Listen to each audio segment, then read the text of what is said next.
The Subcommittee on Oversight and Investigations will now come to order. The chair now recognizes himself for 5 minutes for an opening statement. Good morning, and welcome to today's hearing entitled Examining Biosecurity at the Intersection of AI and Biology. The goal of today's hearing is to examine a rapidly evolving threat landscape at the intersection of artificial intelligence and biotechnology. This convergence promises extraordinary breakthroughs for medicine, for public health, and scientific discovery. But it also introduces profound new risks to the safety and to the security of the American people.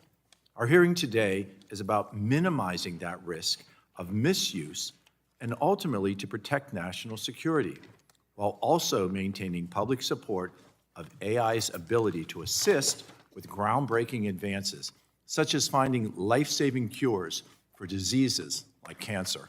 For decades, the United States has led the world in biotechnology. But what was once confined to specialized labs with highly trained scientists is now increasingly accessible far beyond traditional boundaries. Synthetic biology tools have become less expensive and much more widely available. For example, a basic CRISPR gene editing kit can be purchased online for under $300. Advanced AI systems like large language models, or LLMs, and biological design tools capable of generating, troubleshooting, and optimizing biological designs are moving faster than our existing oversight frameworks were ever built to anticipate. In recent years, studies have shown that cutting-edge AI models can walk users step by step through complex biological processes, including those relevant to developing or modifying dangerous pathogens. These tools can assist experts in breakthrough research, but they might also enable individuals with far less training to bypass barriers that once protected against accidental or intentional misuses. Some LLMs have even been shown to outperform PhD-level virologists on advanced troubleshooting tasks. There is also early evidence that AI systems can design entirely new biologic entities. A recent study demonstrates that an AI model generated multiple synthetic viruses, some of them with capabilities that researchers previously had thought were impossible to achieve. As a physician, I must acknowledge the extraordinary promise that AI-enabled biotechnology holds for patient care. AI is accelerating drug discovery, improving protein modeling, and enabling the development of therapies with unprecedented precision. But the same technological advancement can also raise the stakes for biosecurity. These risks are not theoretical. National security experts warn that adversarial nations like China, North Korea, Iran, Russia, and others might seek to exploit AI-enabled biologic design tools for malicious purposes. We, in Congress, must take these warnings seriously. AI-enabled biotechnology presents issues that our current frameworks might not adequately account for.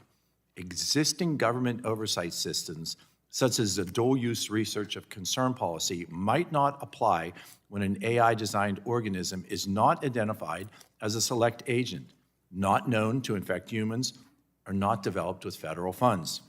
The Trump administration has taken steps to keep up with such advancements, but the federal government must continue to carefully assess whether our current safeguards and reporting systems are adequate in an era of rapidly advancing AI technology. I want to thank all of our witnesses for being here today. Your expertise will help guide Congress as we confront these daunting challenges. With that, I now recognize our ranking member of the subcommittee, Ms. Clark, for her opening statement. Thank you very much, Mr. Chairman. Good morning to our panelists. It has been nearly a year since the Trump administration began its crusade on Americans' health care. In that time, President Trump and Secretary Kennedy have decimated America's preparedness tools for pandemics. Because of this administration's actions, we are less prepared for a pandemic threat than we have ever been, be it a natural pandemic virus or virus created by artificial intelligence. And they've done it all with the green light from congressional Republicans. This administration's lack of seriousness about public health threats was clear right from the beginning. In January, there was a meeting between the outgoing and incoming administrations to discuss the country's response to a pandemic emergency. And while several incoming Trump administration cabinet officials attended, Secretary Kennedy decided he could not be bothered and did not show up. The administration then illegally froze all federal grant funding, including grants for biomedical research, and has completely terminated hundreds of them. Since he was sworn in, Secretary Kennedy has gutted the HHS workforce, led an unprecedented campaign of lies about the safety of vaccines, and retaliated against individuals who dared to challenge his ideological agenda. This administration's failure to protect the American people from public health threats is already becoming evident. This year, 2 children and 1 adult, all unvaccinated, died of measles, a disease that was declared eliminated in the United States 25 years ago. Under Secretary Kennedy, HHS has not been able to contain the growing outbreak. Hundreds have been quarantined in South Carolina in an attempt to prevent the virus from spreading. Secretary Kennedy has continued to lie about the safety of measles vaccines, which have proven safe and effective for decades. And in 2 weeks, because of Republicans' failure to extend premium subsidies for the Affordable Care Act, millions of Americans are going to be priced out of access to health care, the first line of defense if they get sick in a pandemic emergency. Now, with 2 days left before Congress recesses for the holidays, Republicans are scrambling. On the floor, they are making a last-ditch effort and half-hearted effort to make it look like they're doing something about more than 20 million Americans losing access to affordable health care. But despite all the upheaval and chaos over the past year, the Republican majority has simply refused to ask the administration any tough questions or hold serious oversight hearings. Republicans have ignored Democrats' calls to have Secretary Kennedy testify on the measles outbreak and have allowed their colleagues in the administration to avoid Democrats' numerous legitimate congressional oversight into their actions.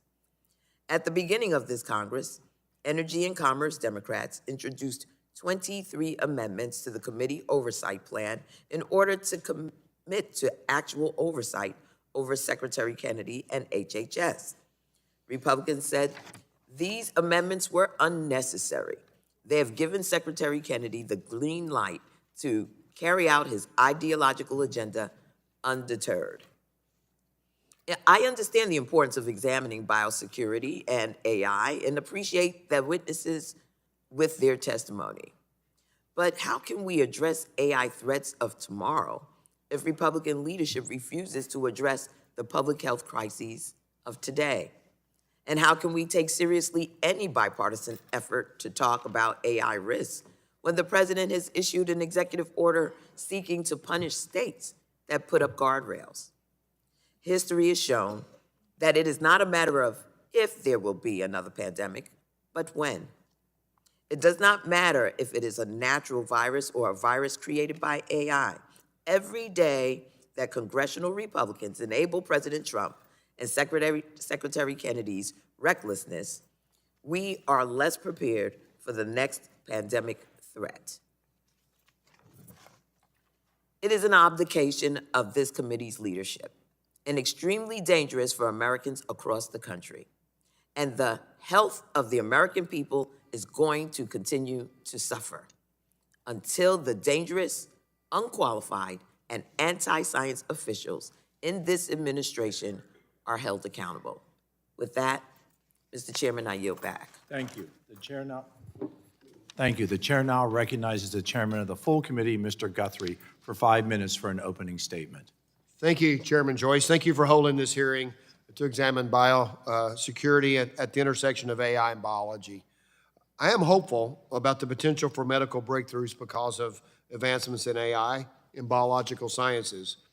There are incredible benefits for innovative medicines and public health preparedness on the horizon. At the same time, scientists, AI company executives, and national security experts are expressing concerns about the increasing risk of misusing AI to develop dangerous biological weapons or novel pathogens. The pace of advancements in AI and biotechnology in recent years is staggering. The barriers that once constrained biological weapons development are lowered with widespread accessibility to gene editing and open source AI biological tools. While it is difficult to say how much time we have left to mitigate the risks of an intentional or unintentional AI-enabled biothreat, it is not too late to act. Today, we will explore the opportunities, risks, and adequacy of the current safeguards. As we have these discussions, it is important that any efforts to limit the risk of AI-enabled biotechnology do not limit American innovation in these fields. To win the race for AI, American AI innovators must lead the way in developing cutting-edge products while taking steps to acknowledge and mitigate biosecurity risks in their products. Some are already taking such steps. Additionally, the Trump administration has implemented important measures to prioritize AI innovation and biosecurity. For example, the Improving Safety and Security of Biological Research executive order from last May is intended to strengthen oversight and accountability of life sciences research while ensuring U.S. remains a global leader in biotechnology.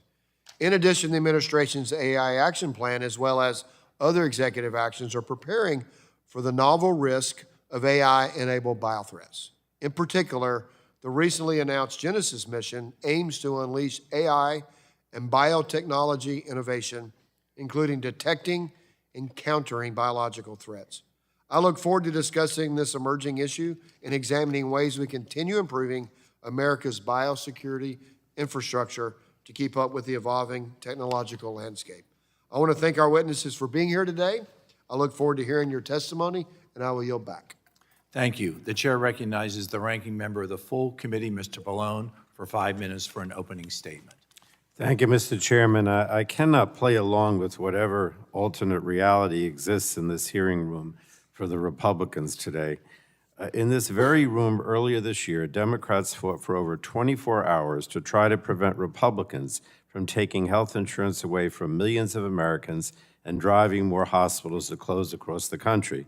And across the street in the Capitol, Republicans are teeing up a vote on a so-called health care bill this afternoon that does nothing to make people healthier or make health insurance more affordable. In fact, their legislation does nothing to prevent health care costs from skyrocketing for 20 million Americans and about 4 million Americans losing their health care altogether. And over at the Department of Health and Human Services, a block away, Secretary Kennedy is making us less prepared for a pandemic by putting out misinformation about life-saving vaccines, and Americans will die as a result of Kennedy's dangerous, repeated misinformation. Now, today, this hearing is focused on biosecurity and pandemic threats and how AI might enable bad actors to develop bioweapons. I have very real concerns about these threats, but we can't ignore the immediate threat that the Trump administration or Secretary Kennedy have made us less safe and prepared across the board. And I simply have a hard time understanding why Republicans in the majority can hold an oversight hearing on hypothetical future threats from AI, but can't hold a hearing on current public health threats, such as the measles outbreak that's going on right now in at least 13 states. And across HHS, experts and scientists are being replaced by ideologues and quacks, frankly. Secretary Kennedy and his followers are personally demanding public health agencies abandon longstanding evidence-based recommendations on the safety of vaccines and demanding the HHS leadership to follow his anti-vaccine will. Now, we have an FDA that's being led by unqualified anti-vaxxers who are doing everything they can to scare people about the proven safety of vaccines and scaring off any drug manufacturer that we might rely on to develop treatments and new vaccines. And the CDC is increasingly led and advised by individuals lacking public health experience who reject settled science and embrace an ideology of reducing vaccine access, including for newborn babies. DOGE and Donald Trump's director of the National Institutes of Health froze or canceled thousands of grants, including funding for research on viruses, pandemic prevention, and vaccines. And this research is essential to finding the cures and treatments of the future to fight life-threatening diseases and viruses. And finally, while we're going to talk about the risks that AI might generate if used by a bad actor to create bioweapons, President Trump issued an executive order just last week that threatens to sue and withhold funds to states that have put in place crucial guardrails for AI. The president's action is not only illegal, but it will increase the risks from AI, including biosecurity risks, at a time when the use of AI is rapidly expanding. Now, unless committee Republicans join us in demanding even the most basic accountability from this administration, nothing will stop this president and Secretary Kennedy from doing whatever they want, regardless of what laws we pass. And under the Trump administration, our pandemic preparedness and public health systems have been decimated, and it's time for real oversight and accountability in this committee. This hearing is simply incomplete without testimony from Secretary Kennedy. We can't address this threat without hearing directly from the HHS Secretary. So pursuant to Clause 2K6 of House Rule 11, I move the Committee on Energy and Commerce issue a subpoena to HHS Secretary Robert F. Kennedy, Jr. to testify before this committee. Mr. Chairman, that is my motion.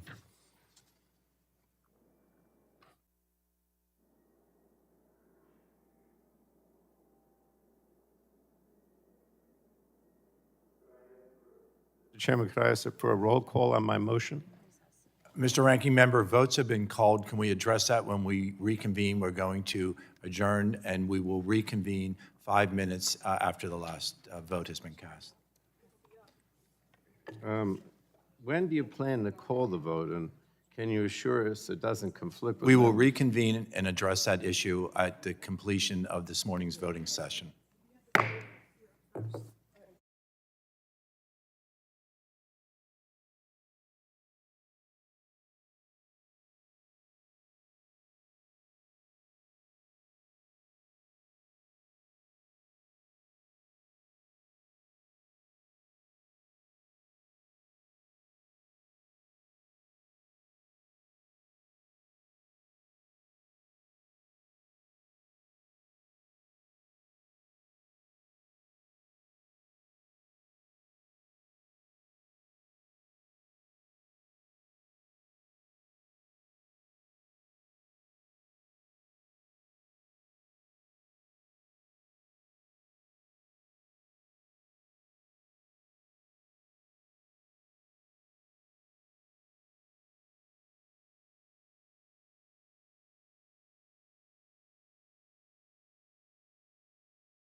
The committee will come to order.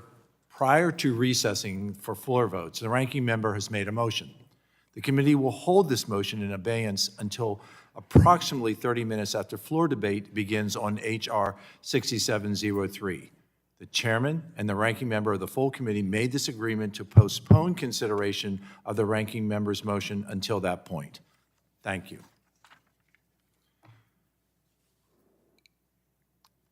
We have concluded members' opening statements. The chair would like to remind members that pursuant to the committee rules, all members' written opening statements will be made part of the record. We want to thank the witnesses for being here today and for taking time out of your schedules to testify before the subcommittee. You will have the opportunity to give an opening statement followed by a round of questions from members. Our witnesses today are Dr. Jassy Panu, Assistant Professor, Department of Environmental Health and Engineering from the Johns Hopkins Bloomberg School of Public Health and Senior Scholar, Johns Hopkins Center for Health Security. Dr. James Diggins, Vice President, Policy and Biosecurity, Twist Bioscience Corporation. Matthew McKnight, General Manager, Ginkgo Biosecurity, Ginkgo Bioworks. And Dr. Fiona Havers, former lead of the Centers for Disease Control and Prevention Respiratory Virus Hospitalization Surveillance Network team. We appreciate all of you being here, and I look forward to hearing from you. You are aware that the committee is holding an oversight hearing, and when doing so, has the practice of taking the testimony under oath. Do you have an objection to testifying under oath? Seeing no objections, we will proceed. The chair advises that you are entitled to be advised by counsel pursuant to House rules. Do you desire to be advised by counsel during your testimony today? Seeing none, please rise. Raise your right hand. Do you promise to tell the truth, the whole truth, and nothing but the truth, so help you God? Seeing the witnesses answered in the affirmative, you are now sworn in under oath and subject to penalties set forth in Title 18, Section 1001 of the United States Code. With that, we will now recognize Dr. Panu for 5 minutes to give an opening statement.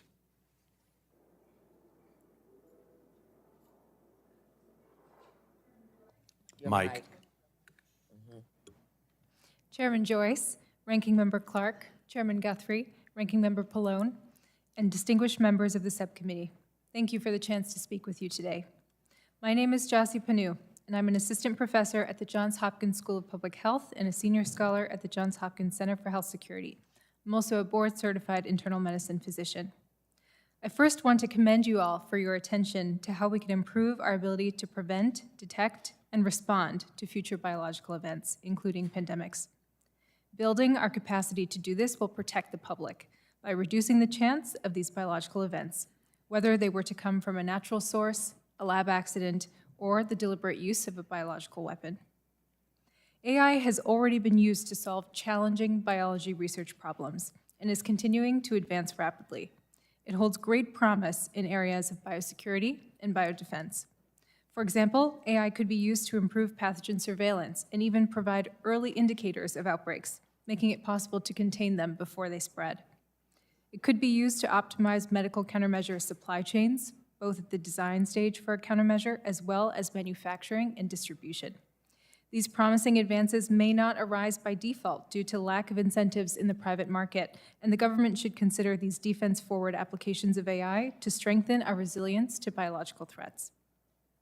But to fully realize the benefits of AI, we should also anticipate and navigate its potentially serious risks, such as those that could cause loss of life and societal disruption.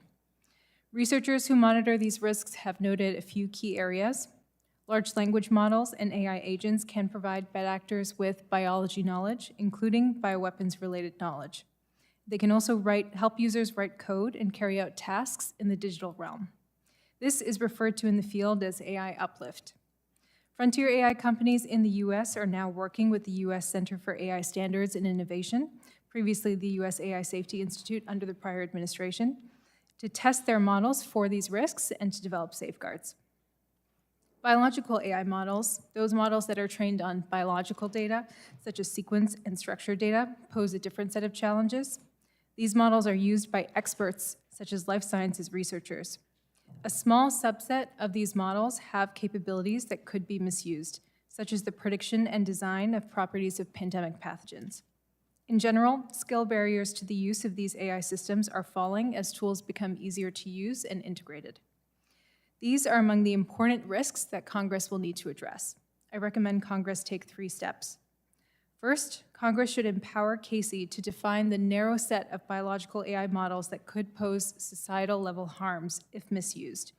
Currently, the research community is attempting to define the scope of these models in an ad hoc fashion with limited government input, and an authoritative assessment of this would provide developers with much-needed clarity.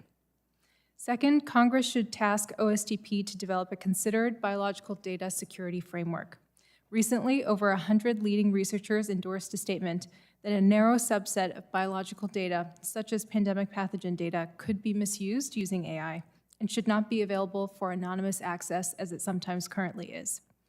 The National Security Commission on Emerging Biotechnology also called for similar security controls on sensitive biological data. Third, Congress should develop and pass legislation for universal gene synthesis screening that secures the digital to physical barrier in a way that supports this industry and U.S. competitiveness. In addition to these measures, the subcommittee has an important oversight role and should direct the NIH to ensure that AI-enabled research is appropriately addressed in its ongoing biosafety oversight modernization initiative. If taken now, these measures will help protect the public from future biological threats, engender trust in science, and enable society to fully harness the benefits of AI-enabled biological research. Thank you again for the opportunity to testify. I look forward to your questions. Thank you. We will now recognize Dr. Diggins for his 5 minutes to give an opening statement. Morning, Chairman Joyce, Ranking Member Clark, members of the subcommittee. Thank you for the opportunity to testify today. So my name is James Diggins. I lead policy, biosecurity, and trade compliance at Twist Bioscience. Twist is a synthetic DNA manufacturer. We're based in the United States. We have facilities outside San Francisco in California and outside Portland in Oregon. To understand what we do, imagine a bridge between the digital and physical worlds. Our customers send us text files that contain sequences of A's, G's, T's, and C's, representing the individual chemical bases of DNA. Using a unique silicon-based manufacturing process, we turn that digital code into actual strands of DNA in a tube. That DNA powers incredible breakthroughs, from developing new antibody therapeutics to creating bacteria that can serve as fertilizers to improve the efficiency of food production. But with this capability comes responsibility. In 2006, a journalist from The Guardian ordered a small piece of the smallpox virus to his home, exposing a gap in security. That incident was a wake-up call to the nascent DNA synthesis industry, which worked closely with the US government to build the biosecurity screening framework that we still use today. When Twist receives an order, we first verify the customer, ensuring that they're a legitimate scientist shipping to a legitimate physical address. Second, we screen the sequence. We use computational methods to reverse engineer what that DNA does, checking to see if it matches any known pathogens or toxins. If we see a risk, we investigate further and may ultimately deny the order. In some very rare cases, we may notify law enforcement. While these screening practices ensure responsible use today, the rapid rise of artificial intelligence is creating a new set of challenges, as I think we've heard here today. It's important, though, to distinguish between the two types of AI affecting our field. There are large language models, the chatbots we all have known and experienced. The risk here is these models lower the barrier to entry.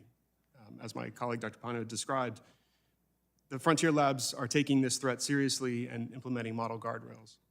But there's a second, more complex category, biological design models. So these are not chatbots, they're sophisticated engineering tools designed to create entirely new proteins to solve scientific problems. Recent models can design novel proteins that bind tightly to nearly any specific target. Tools like these are usually made available publicly as open source, empowering a broad scientific user community. And while these models offer incredible opportunity for nearly every biotech sector, including health, energy, and agriculture, they also create a security gap. The tools rarely have built-in guardrails and could be used to design harmful proteins that do not look like anything currently found in nature. Because our biosecurity systems screen for known threats, in the future, a completely novel AI-designed threat might slip through. But rest assured, industry has not been sitting still. We recently collaborated with Microsoft to test this concern. we asked, can today's AI models design toxins to evade our screens? The good news is that as of now, the answer is no. To make a functional toxin, the models still had to use significant amounts of known sequence, which our screening systems detected. But these tools are improving every day, and we don't believe that safety margin will last for very long. So we've taken action. We've worked with NIST over the past 18 months to develop standards on how to measure screening system accuracy. We also established the Sequence Biosecurity Risk Consortium to bring industry and academia together to define risks from specific biological components rather than just species. And finally, we've worked with the Nuclear Threat Initiative on tools to help our customers using these design models to communicate their legitimate intent. While industry is building defenses, we need the federal government to act decisively to sustain this American leadership, both in synthetic DNA manufacturing and global biosecurity. First, Congress should make gene synthesis screening non-negotiable. While many responsible companies screen voluntarily, it needs to be a uniform practice adopted by every provider. Federal funds should only be used to purchase synthetic DNA from providers that meet these federally mandated standards. And NIST should be funded to continue their important standards work in this area. Second, we need to shift from screening sequences to screening functions. The best protection against AI-designed threats is an AI-designed defense. We need the federal government to invest in developing the data sets and models that can predict if a novel protein structure is capable of causing harm. And third, this defense must be global. The DNA synthesis supply chain is deeply international. If we only provide these defensive tools to American companies, bad actors will simply order from overseas providers who lack these resources. This still leaves Americans vulnerable. Twist is proud to support the incredible work of our customers, and we look forward to supporting the efforts of the subcommittee to ensure the responsible use of biotechnology. Thank you. I look forward to your questions. Thank you. The chair now recognizes Mr. McKnight for your 5 minutes for an opening statement. Chairman Joyce, Ranking Member Clark, thank you for your time today, and I appreciate the opportunity to be here. I started my career as a Marine Corps intelligence officer. Today, I lead a business building defensive capabilities at the cutting edge of biotechnology. My core message today is that the missing component of our national security infrastructure is actually our ability to do large-scale detection of biothreats. Today, we call that persistent biothreat detection, biothreat radar. In essence, what we're doing is we're picking up biothreat chatter much earlier than you would otherwise be able to detect it. Had this been placed as an example in 2019, we likely would have been able to find the SARS-CoV-2 virus long before it was reported officially in January of 2020. We really should not be in a situation as the United States of America where we're reliant on patient zero showing up in a hospital, or like in 2019, a foreign scientist leaking information outside of their rule set. That's simply systems that are not in American control. When we say we're deploying biothreat radar at scale, what we're really doing is we're measuring places where biothreats emerge, like airports, community, wastewater, hospitals, and in the future, as we expand, you can look at borders, high-threat laboratories, and other locations that are of high risk. All of this enables the rapid response, the early response that we all seek. But I think it's also important, as you think about where we are, to frame this very tactical answer in the bigger picture. For the last 125 years, we've gone through major technological transformations: chemistry, physics, computing. Those technical transformations have changed how geopolitical power works on the planet. That is actually the moment we are in with biology today. And by those forces of economic competition alone, we know that nations, groups, and individuals globally will seek to push the cutting edge of really unimaginable biotechnology. That is mostly a very, very good thing. But also, just like those periods of history, we are in a moment where we have to accept the reality that adversaries and others will seek to explore weaponization of these capabilities. President Trump was exactly right to identify the risk of bioweapons in his speech to the United Nations in September. But right now, today, our primary biosecurity approach and most of the conversation is really around what restrictions will we place on our best scientists and our best research institutions. Obviously, restrictions, as my colleagues have pointed out, are responsible and we need to do them. But at the end of the day, What that is not, it's not the same thing as making a proactive plan to stop biosecurity threats. There's two reasons for this. For one, biology is by definition borderless. It's similar to cyber, is the way to understand it. It is vast, it is distributed, and there's no single choke point. This means that bioinnovation and risk will happen globally. It won't just happen in our shores, and just restricting our own scientists won't solve the problem. Related, restrictions will actually slow our ability to build countermeasures if we are slowing our ability to do innovation. So instead, from my perspective, to stop those threats, we need to create a large-scale, persistent, pervasive detection system for biothreats via genomic sequencing. Genomic sequencing is the foundational technology of biothreat radar. And obviously, detection systems in national security are not new concepts for us. The United States has global detection systems run by our own American security institutions across chemical, nuclear, and cyber. We look for threat attribution, where something came from. We seek to gain early warning in every other major category. Biothreat radar is the detection system for the bio category. It's the most definitive way for us to confirm the precise identity of pathogens and inform the origin of that threat. Those are the two things you need for rapid response and perhaps most importantly, especially over the arc of time, credible deterrence of threats. The framework for this persistent biothreat detection system started during the pandemic, and we have been very fortunate to work across administrations with HHS and CDC over a number of years to continue to expand the concept. Most recently, President Trump's administration called for a significant expansion of biothreat radar at HHS and CDC, as well as the Department of War. Additionally, the State Department, more recently, along with HHS and CDC, has been working on bilateral negotiations with nations incorporating biothreat radar as a piece of those expansionary programs.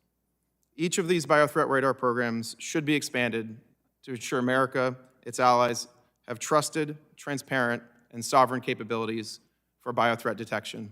Thank you very much for your time, and I look forward to the discussion. Thank you. The chair now recognizes Dr. Havers for her 5 minutes for an opening statement. Chairman Joyce, Ranking Member Clark, and members of the subcommittee, thank you for the opportunity to testify on biosecurity at the intersection of artificial intelligence and biology. My name is Fiona Havers, and I'm a physician who served for 13 years as a medical officer at the Centers for Disease Control and Prevention before resigning in June 2025. My work focused on respiratory pathogens, including novel influenza viruses and SARS-CoV-2. I worked on multiple emergency outbreak responses, including deployments to China during the avian influenza A, H7N9 outbreak, and to Liberia during the Ebola epidemic.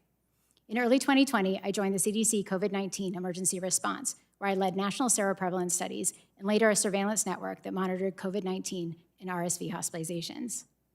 I am also a practicing physician and served as a frontline healthcare worker during the 2009 H1N1 influenza and the COVID-19 pandemics. We will almost certainly experience additional pandemics in our lifetime. As we've heard from the other witnesses, the risk is even greater as artificial intelligence and other new technologies lower the barriers to creating pathogens with pandemic potential. Core elements of pandemic preparedness are the same whether a pathogen originates in a laboratory or emerges from a zoonotic source. Regardless of how or where the next pandemic begins, America must be ready to respond. Despite the lessons of COVID-19, I believe the United States is now less capable of responding to emerging pathogens, regardless of their origin, than it was at the outset of the pandemic in 2020. My testimony focuses on 3 ways this administration has weakened pandemic preparedness: staffing and funding cuts that undermine public health infrastructure, a departure from evidence-based vaccine policy that has eroded trust in federal guidance, and reductions in scientific research funding that have stifled innovation. A robust public health response depends on strong public health institutions. Since this administration began, thousands of CDC experts have been fired, forced out, or have resigned or retired early. Multiple programs have been eliminated, including some that protect frontline workers, and communications staff essential for crisis messaging have been fired. As a result, CDC's ability to rapidly mobilize during emergencies has been weakened. State and local public health departments have also been weakened by efforts to claw back federal funding intended to modernize surveillance and build capacity, while withdrawal from the World Health Organization has reduced our ability to detect and monitor novel pathogens abroad, together reducing visibility into emerging threats and impairing pandemic response. Beyond weakening public health infrastructure, this administration has also undermined vaccines, one of our most critical tools in any pandemic. Operation Warp Speed demonstrated what is possible when academia, government, and industry work together. However, this administration has undermined confidence in vaccines and moved away from evidence-based recommendations. On June 9th, 2025, Secretary Kennedy dismissed all members of the Advisory Committee on Immunization Practices, a decision that led directly to my resignation 1 week later. At that point, I no longer had confidence that CDC data, including data I was scheduled to present to that committee, would be evaluated objectively or with scientific rigor, and I was unwilling to lend scientific credibility to a process likely to promote dangerous misinformation about vaccines. Those concerns have since been borne out. Long-standing evidence-based review processes have been abandoned, transparency has declined, and misleading information has been presented in public meetings. ACIP has issued harmful recommendations, including ending routine hepatitis B vaccination at birth, an action opposed by major medical organizations, and one that will likely result in preventable illnesses and deaths in American children. The erosion of trust in CDC vaccine guidance has serious consequences. Clinicians face fragmented recommendations, the public is increasingly confused, and in a future pandemic, this loss of confidence will cost lives. It may also weaken disease surveillance if state and local health partners hesitate to share data with federal agencies they no longer trust.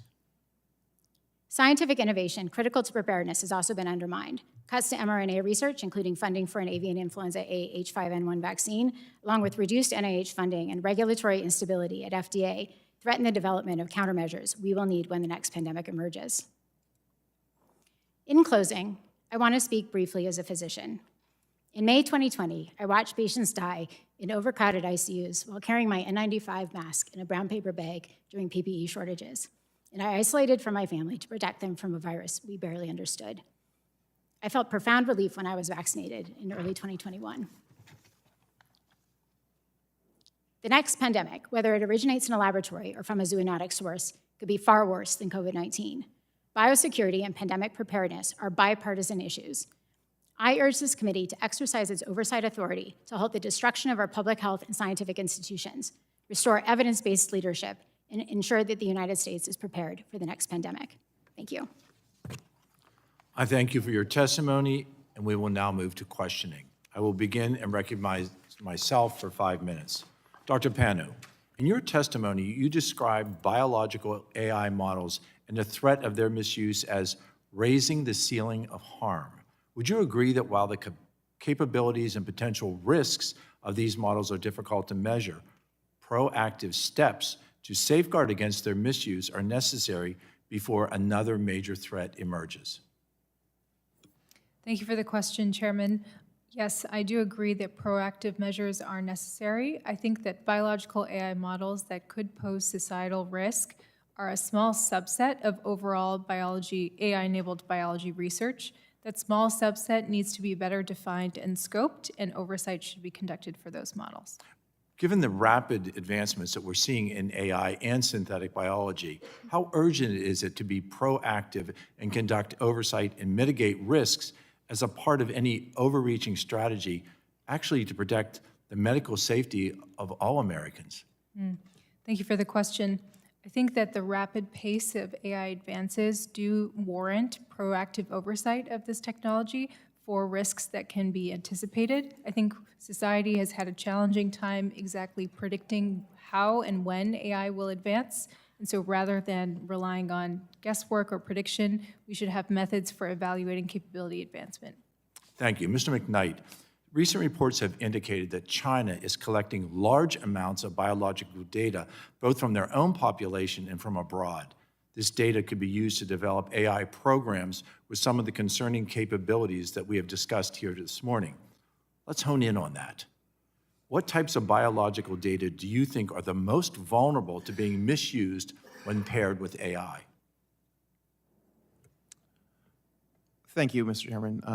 We appreciate the question. The way we think about biological data and the threat that it poses is if you think about the entire planet, the vast majority of biological data is the code that Dr. Diggins talked about.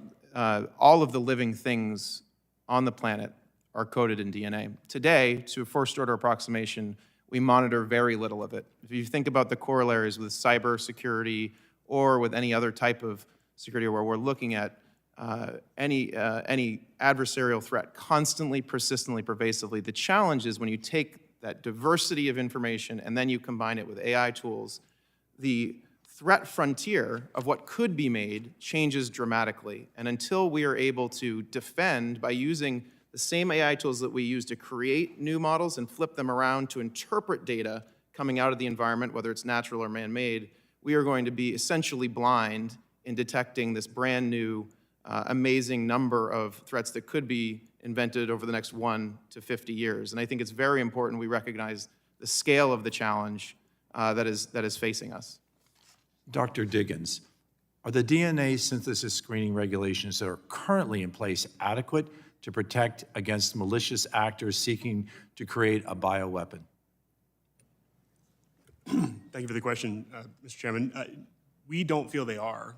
Their current regulations focus on acquisition and possession of cultures, live species, viruses, things like that. There's very little direct regulation of the synthesis industry itself, and we feel that mandating these screening practices is an important route to help spread the broad adoption and global uniformity of these practices. In follow-up, Dr. Diggins, do you see a pathway where an AI-generated sequence designed to evade sequence screening algorithms is able to bypass the current safeguards?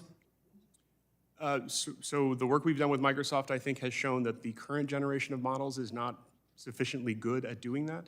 But we certainly see the capability of these models improving, and the next 2 to 3 years, that's not an unlikely scenario. Elaborate on that. Do you see where advances in biologic design models can lead to sequences that can totally evade any attempts at detection?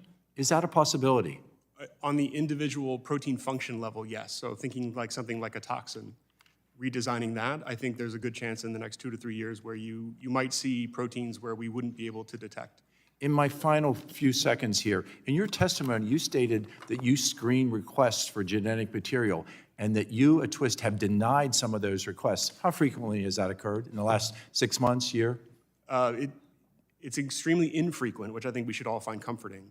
It's happened maybe a dozen times over the 10 years that I've been at Twist. And have you seen that change since you've been at Twist?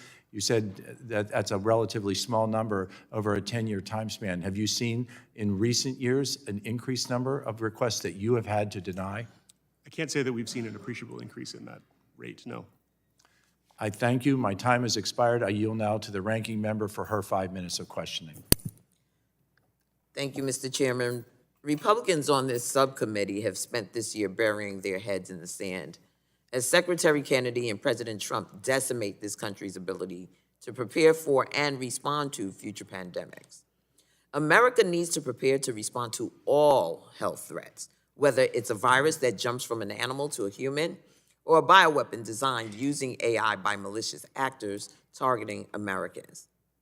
Instead, because of the lies being told by President Trump and Secretary Kennedy, we are becoming more vulnerable to diseases like measles that are preventable and have been practically eliminated from the United States. Dr. Havers, you resigned from the CDC in protest of Secretary Kennedy's unscientific attacks on vaccines, our best defense in the event of a biological threat. HHS has yet to respond to multiple requests from Democrats related to these dangerous policies. Because Republicans have refused to conduct oversight of Secretary Kennedy's reckless behavior, can you please walk us through what you saw happening at CDC that led to your resignation? So the Advisory Committee on Immunization Practices plays a critical role in establishing evidence-based, science-based vaccine policy for 340 million Americans. With Secretary Kennedy firing that committee and replacing them with people who are ideologically driven, who are not qualified, and who have an anti-vaccine standpoint, I knew that this committee would be weaponized to further spread anti-vaccine propaganda. We would see falling vaccination rates in the population. We would see an increase in vaccine-preventable deaths, and we will see diseases like measles running rampant throughout the population. All of this has happened. I think since I resigned in June, we've seen a CDC director resign for refusing to rubber stamp in advance recommendations coming out of this committee. We've seen further loss of expertise and further undermining of CDC's reputation. The fact that Secretary Kennedy hijacked a CDC website and put up information linking vaccines to autism on an official government document was a gut punch to everyone who's ever worked at CDC. That was done without scientific review or scientific clearance. And actions like this have undermined CDC's credibility with state and local health partners, with professional medical societies, and with the public. So hold on, shortly after you resigned, you said that if Secretary Kennedy's undermining of vaccines, quote, isn't stopped and his policies aren't reversed, quote, immediately, a lot of Americans are going to die as a result of vaccine-preventable diseases, end quote. What consequences will Secretary Kennedy's crusade against vaccines have for Americans, including if we are faced with a pandemic emergency? So the erosion of confidence in vaccines and the decades of misinformation that Secretary Kennedy and others have been spreading has led to diminished vaccination coverage. We are already seeing pediatric measles deaths. We also saw 280 American children die of influenza last year, the vast majority of whom were unvaccinated. That's the highest level of pediatric deaths since the 2009 H1N1 pandemic. We're about to enter a flu vaccine, a probably fairly bad flu season, and we have tens of thousands of older Americans who die of influenza every year. If vaccination rates drop, confidence is further eroded, and fewer Americans are vaccinated, we will see an increase in unnecessary deaths. In addition, if we have a pandemic and a safe and effective vaccine is developed and is developed quickly and rolled out, I think the lack of confidence in vaccines will mean that uptake will be lower than it could be, and people will die unnecessarily. So when Secretary Kennedy took office, he claimed that he would bring with him radical transparency, but this administration and Secretary Kennedy's HHS has refused to answer questions from Congress, repeatedly misled the public about what decisions are being made that affect the nation's health, and what evidence, if any, supports these decisions. Dr. Havers, in your testimony, you offer some dire warnings about the consequences of the actions being taken by this administration. I have real concerns that unqualified anti-science individuals continue to be elevated across HHS, including at the FDA, CDC, and NIH. Since Secretary Kennedy has not been transparent, let me ask you instead, is this administration relying on qualified people to make decisions on how to protect the health of Americans? Absolutely not. The administration has placed numerous political appointees into agencies like CDC, where they're promoting anti-vaccine ideology and are making decisions that are not based on science and that are not based on evidence, and that is leading to dangerous policies that will cost American lives. Thank you, Dr. Havers. Congressional Republicans have let the Trump administration gut HHS unimpeded. It's deeply disturbing that Republicans have let the chaos unleashed by this administration, which Dr. Havers just described, go unchecked. Thank you, Dr. Havers, for your years of service and for standing up for the health of the American people. With that, I yield back. The gentlelady yields. The chair now recognizes the chairman of the full committee for his 5 minutes of questioning. Thank you. So, Dr. Penu, what are the current barriers to bioterrorism, and how might they be lowered by advances in AI and synthetic biology? Thank you for the question, Chairman. There are a few different ways that these barriers could be lowered that the field is tracking. One that I mentioned previously is large language models providing expert biology knowledge to users that don't otherwise have that knowledge. That's referred to as uplift, and the frontier models that frontier AI companies that develop those models are working on implementing safeguards for that. The other way that the barriers are being reduced is the expertise needed to use biological AI models to design novel pathogens or toxins. There is also the barrier of the digital to physical divide, which is something that gene synthesis screening addresses. Those are protocols that prevent delivery of those pathogens or toxins to users, and policies to ensure gene synthesis screening is mandatory would be beneficial there. Okay, thank you. So, Mr. McKnight, to my knowledge, an AI-enabled biological threat has not been developed. Can you tell me how easy it would be to use AI-enabled technology to create a biological threat? I think the important thing is that our adversaries or groups that seek to do harm understand the impact that biology has had and does have on societies. So the incentive, as we increase capabilities to create novel pathogens or modify natural pathogens, the incentives to use those capabilities to reduce the economic, political, and social will of America, as we've evidenced through the results of the pandemic, continue to increase, attendant with the technical capabilities to do so.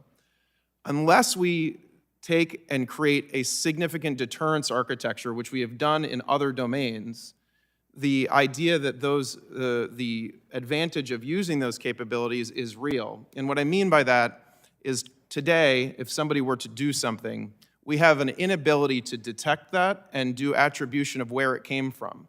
So there's an inability for us to truly, with unity, hold somebody accountable for using these capabilities. And then secondarily, with our response infrastructure, unless we continue to invest in our response infrastructure, they will see an opportunity to impact our nation. So the two things, detection so that we can find who did it, and response so that we can show it won't work, are the two critical things to mitigate what is a really expansive area of innovation that is hard to our point previously, hard to regulate every piece of it, especially when the actors that seek to use these technologies are outside of our regulatory sphere. Thank you for that. It's just amazing what can be done, isn't it? It's scary, and it's also exciting in terms of what can be done to be helpful with it. So, Dr. Diggins, what steps, talking about exciting area, DNA synthesis, what steps could be taken in DNA synthesis operations that would make it harder for a threat actor to obtain dangerous DNA? Thank you for the question, Mr. Chairman. So we first would be mandating synthesis screening as a uniform practice across all providers in the country, and restricting federal R&D funds so that we capture international providers as well. What you don't want to do is to drive the customer base to use international companies who intentionally don't screen their order systems. The second would be to begin to build data sets and models that can predict when an arbitrary protein sequence can create some form of harm. Right now, much of our defenses are built around looking for known pathogens and toxins.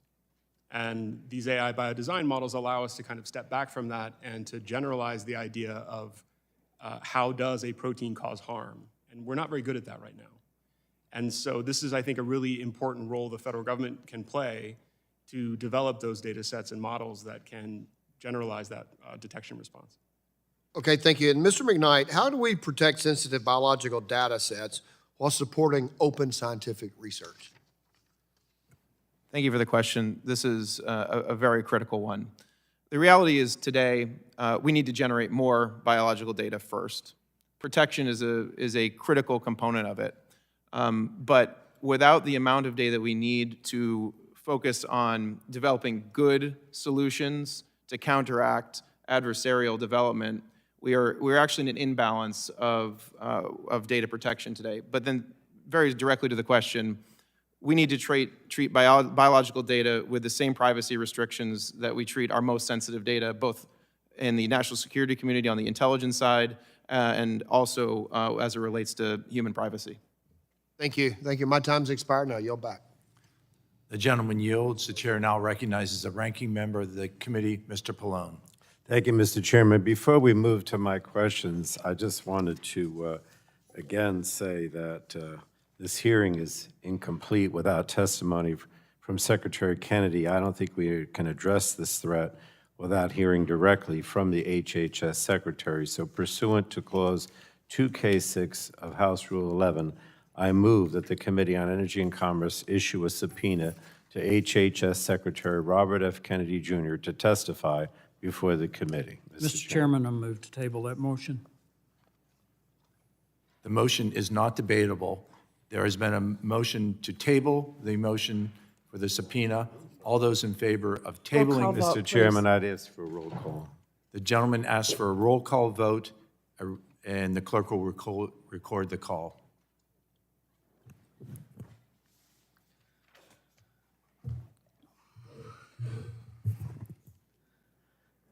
Mr. Balderson? Mr. Balderson votes aye. Mr. Palmer? Mr. Palmer votes aye. Mr. Crenshaw? Mr. Crenshaw votes aye. Mr. Weber? Mr. Weber votes aye. Mr. Allen?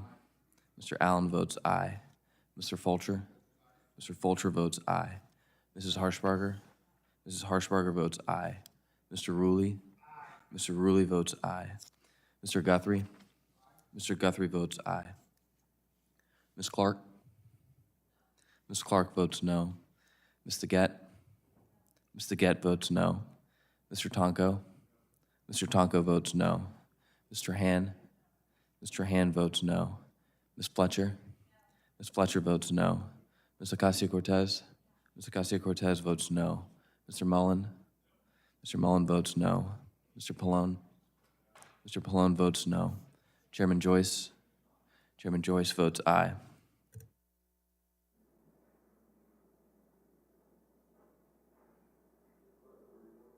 The clerk will report the tally. Mr. Chairman, on that vote, there were 10 ayes and 8 noes. The ayes have it, and the motion to table is agreed to. The committee will now resume the hearing. Mr. Pallone is recognized for his 5 minutes of questioning. Thank you. First, Dr. Havers, I want to thank you for your years of service at the CDC and your work as a physician on the front lines of multiple disease outbreaks and pandemics. I am incredibly concerned that the Trump administration is putting the health of Americans at risk by cutting health care coverage, refusing to practice real science, and spreading misinformation and disinformation, particularly about vaccines. So let me ask you, Dr. Havers, is the country at risk of diseases that we had beaten back, measles, polio, chickenpox, coming back again due to the actions of this administration? Absolutely. We're already seeing this happening. And as you explained in your testimony, you resigned from the CDC in protest of Secretary Kennedy firing all the members of the Advisory Committee on Immunization Practices, or ACIP. So, Dr. Havers, what impact do the decisions of ACIP have on our country's ability to prevent or respond to public health threats? And what do you think the consequences of the current ACIP's decisions will be on the country's health? So historically, this committee was very important that there was one immunization schedule for the United States. There were transparent processes where all liaison organizations, for example, the American Academy of Pediatrics or the American College of Physicians, would weigh in, give scientific input. There was a rigorous scientific evidence-based process that occurred before any vote. So this vaccine schedule was trusted universally by clinicians.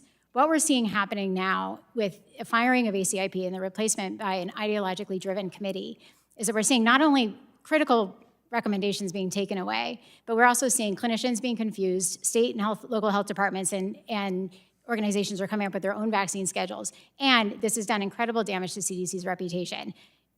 Trusted partners are now saying we cannot trust CDC because of what this committee has done.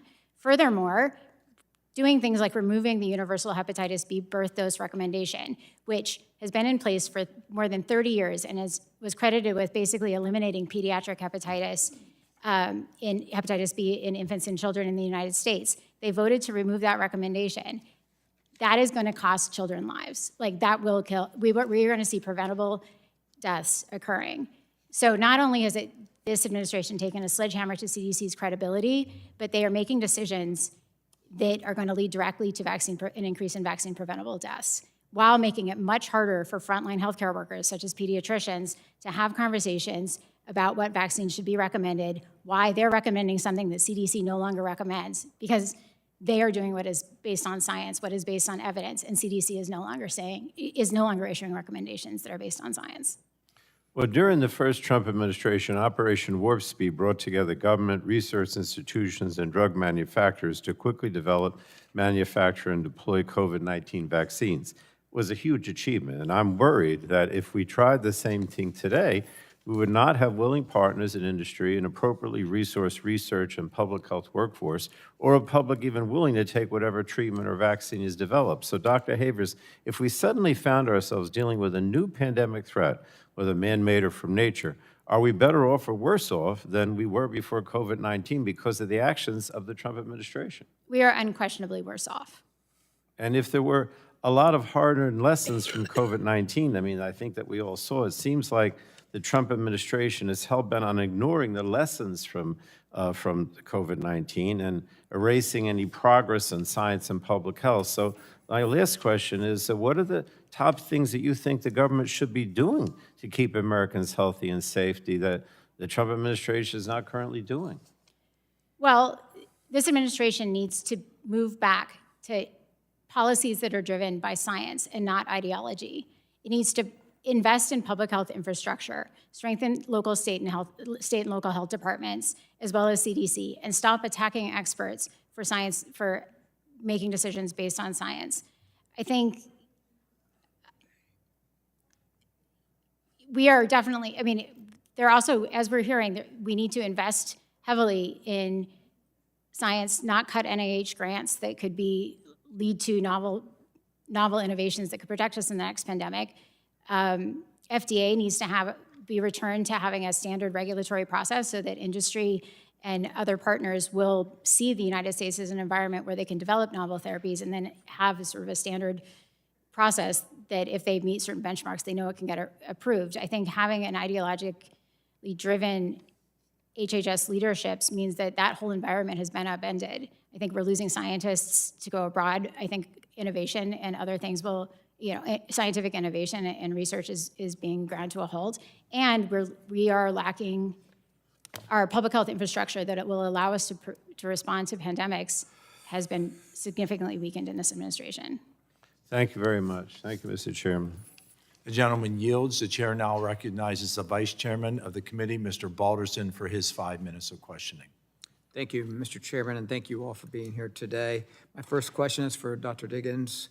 Thank you, sir, for being here. What are AI-enabled biological threats, and how do they differ from traditional biological threats? Thank you for the question. So what we have seen is a rapid rise in the ability to engineer naturally occurring sequences using AI models, so to change the underlying protein sequence that defines the structure and function of a protein. And as these models get more and more sophisticated, the need to adhere to protein sequences that are found in nature diminishes. And so what that essentially means is that you can start to reproduce functions that might be capable of causing some kind of harm, but not reuse any of the sequences from nature that we rely on to detect threat in our order stream. And so that divergence between things we understand from nature and biological function, those things historically have always been tightly coupled, and AI models are allowing those to begin to drift apart. Thank you. Is AI capable of creating biological threats today? Not to the degree that we cannot detect it still. So right now, models can be asked to, for example, change the sequence of a toxin to try and maintain the structure, but change the sequence. But they're unable to do so in a way that doesn't reuse some of the sequence from the original protein. And so our systems still detect it. Okay, thank you very much. My next question is for Mr. McKnight. Mr. McKnight, thank you for being here today. How is AI altering the traditional biological threat landscape for both state and non-state actors? Thank you for the question.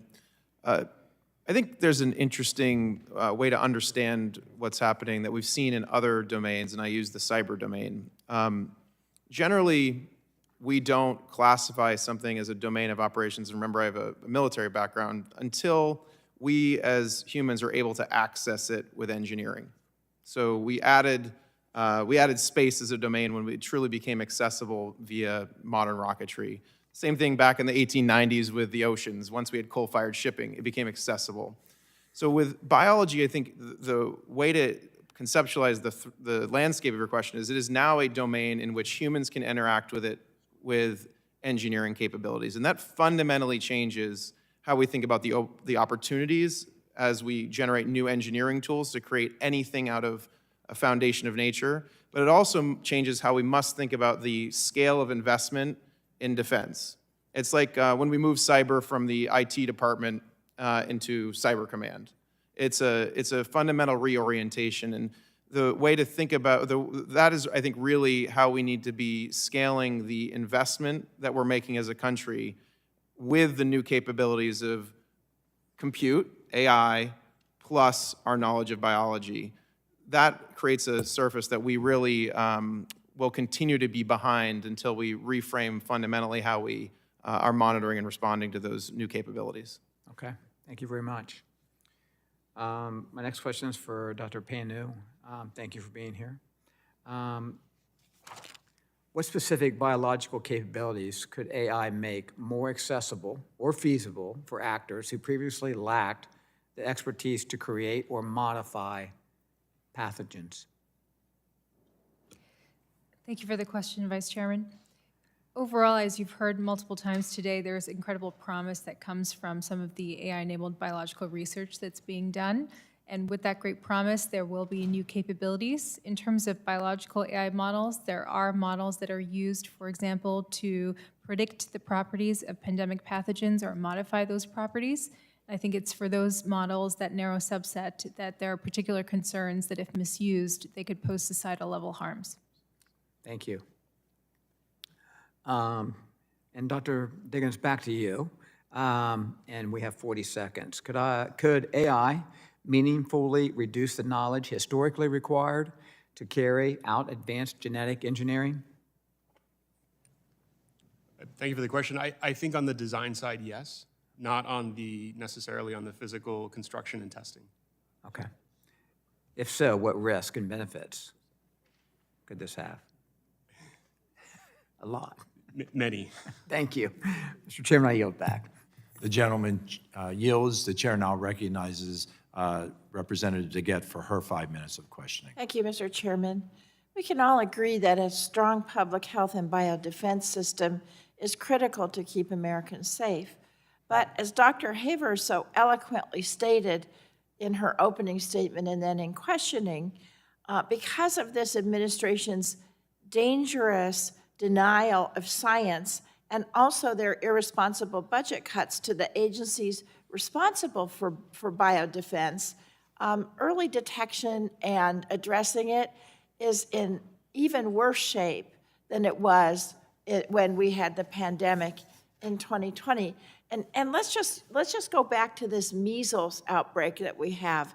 168 South Carolinians are in quarantine, and many of them might spend Christmas that way.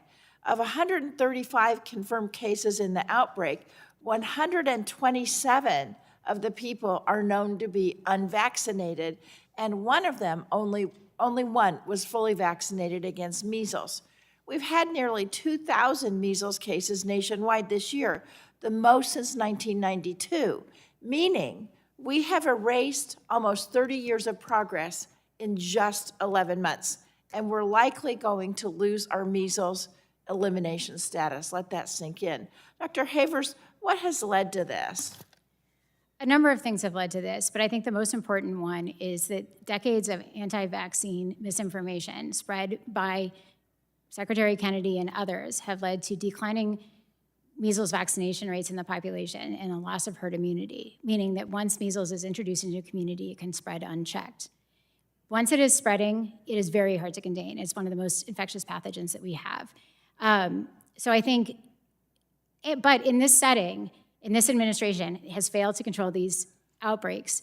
Local public health that's needed for contact tracing and response are inadequately funded. Communications coming out of CDC have been mixed.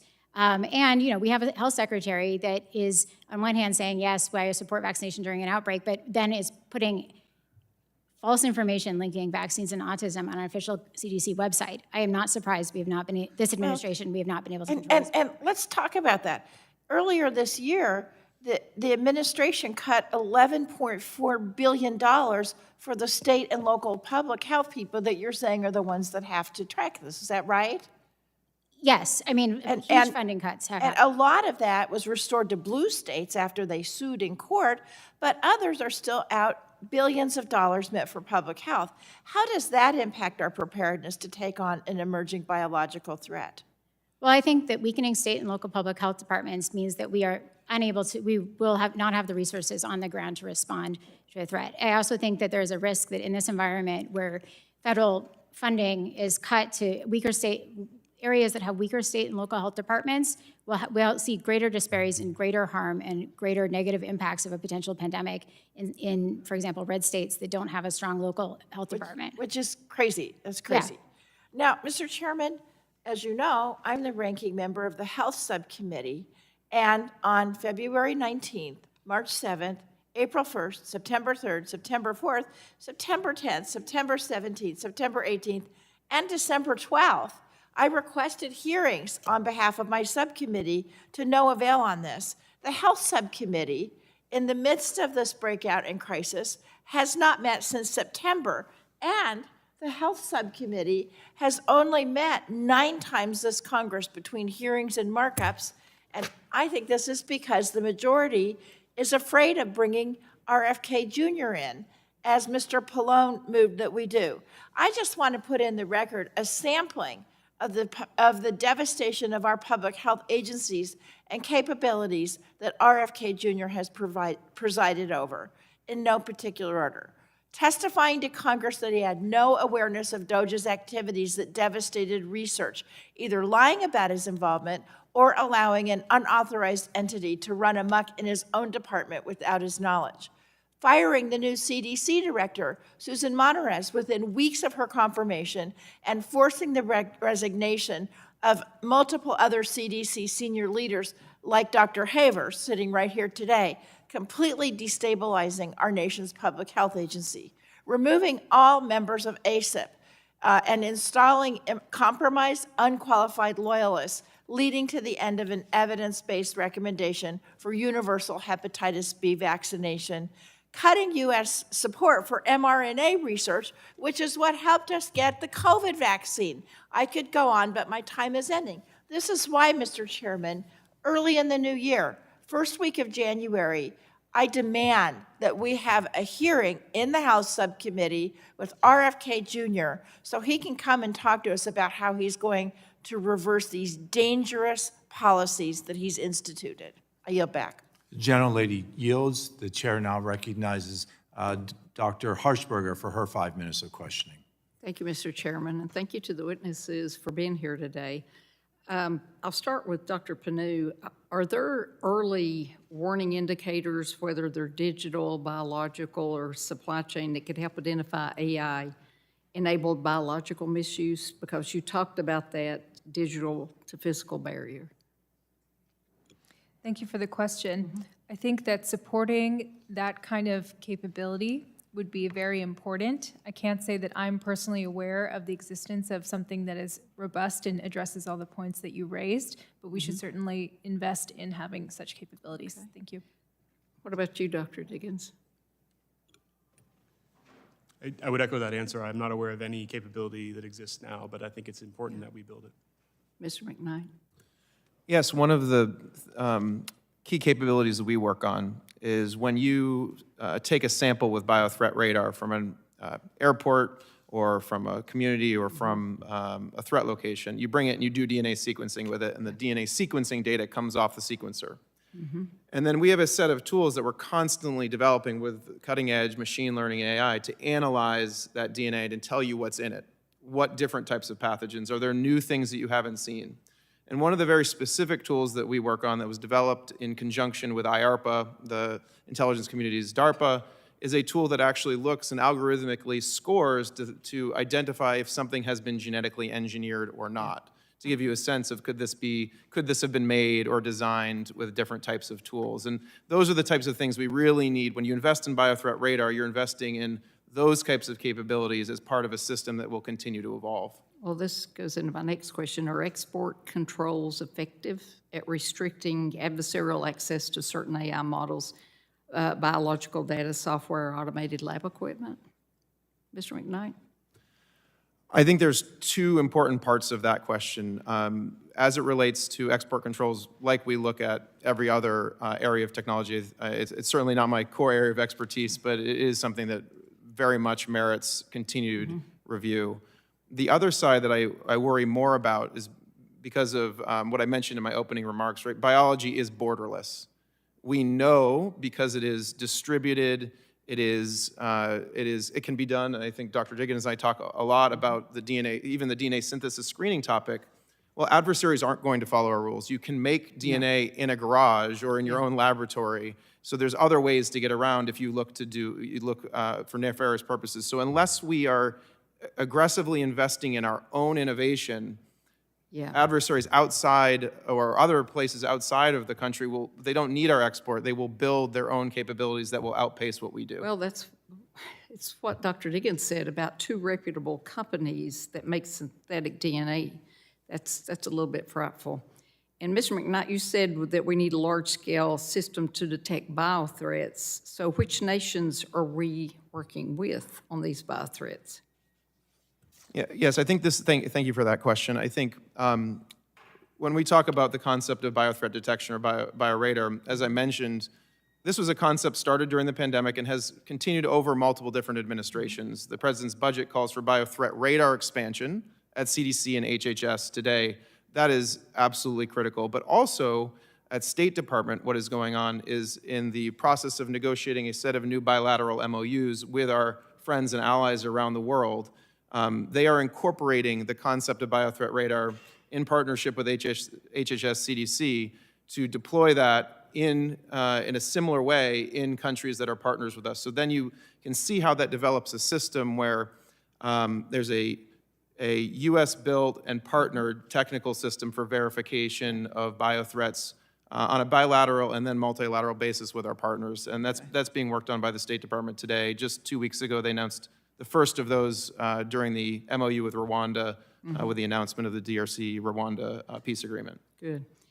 I've got like 40 seconds left, and I guess Dr. Diggins or Dr. Panu, is it possible for scientists to put like a watermark or a distinctive genetic signature in a modified virus to show where it came from? There are mechanisms for doing that.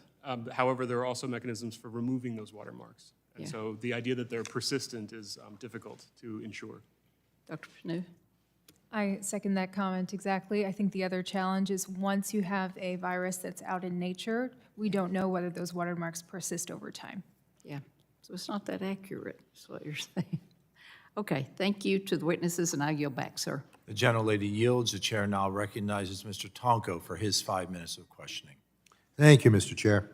It has been very concerning to watch this administration's relentless attacks on science and the abandonment of scientific integrity in our federal health agencies.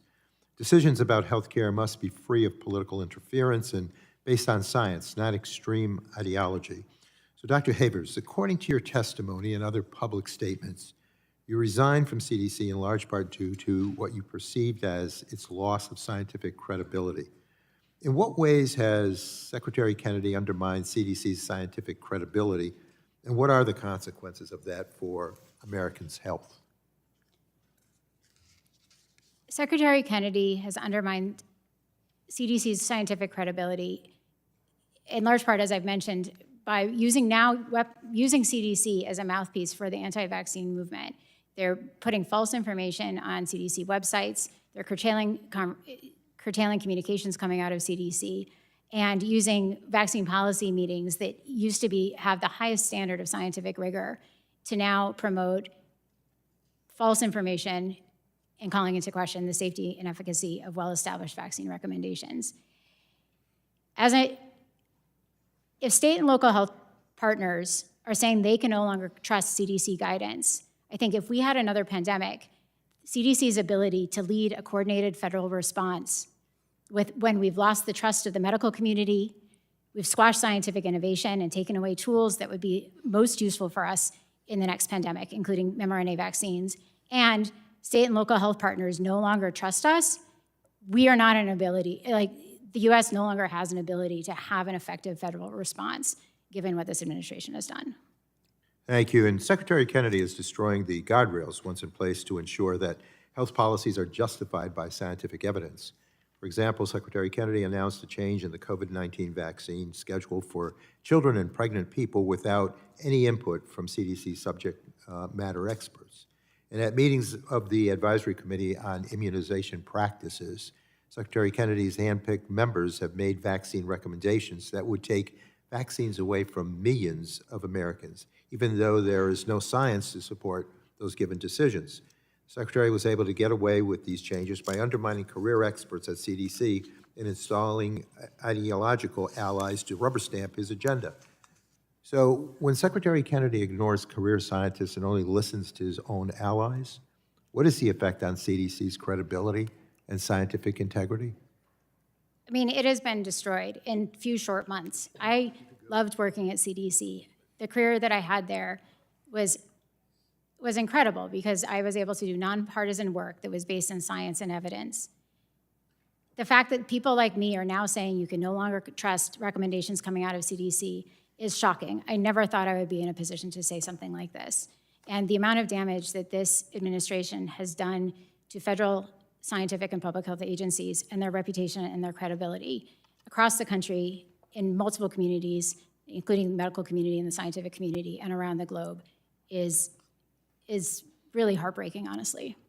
Well, we've not only seen Secretary Kennedy ignore experts, but we've also seen him retaliate against civil servants who challenge his anti-vaccine agenda.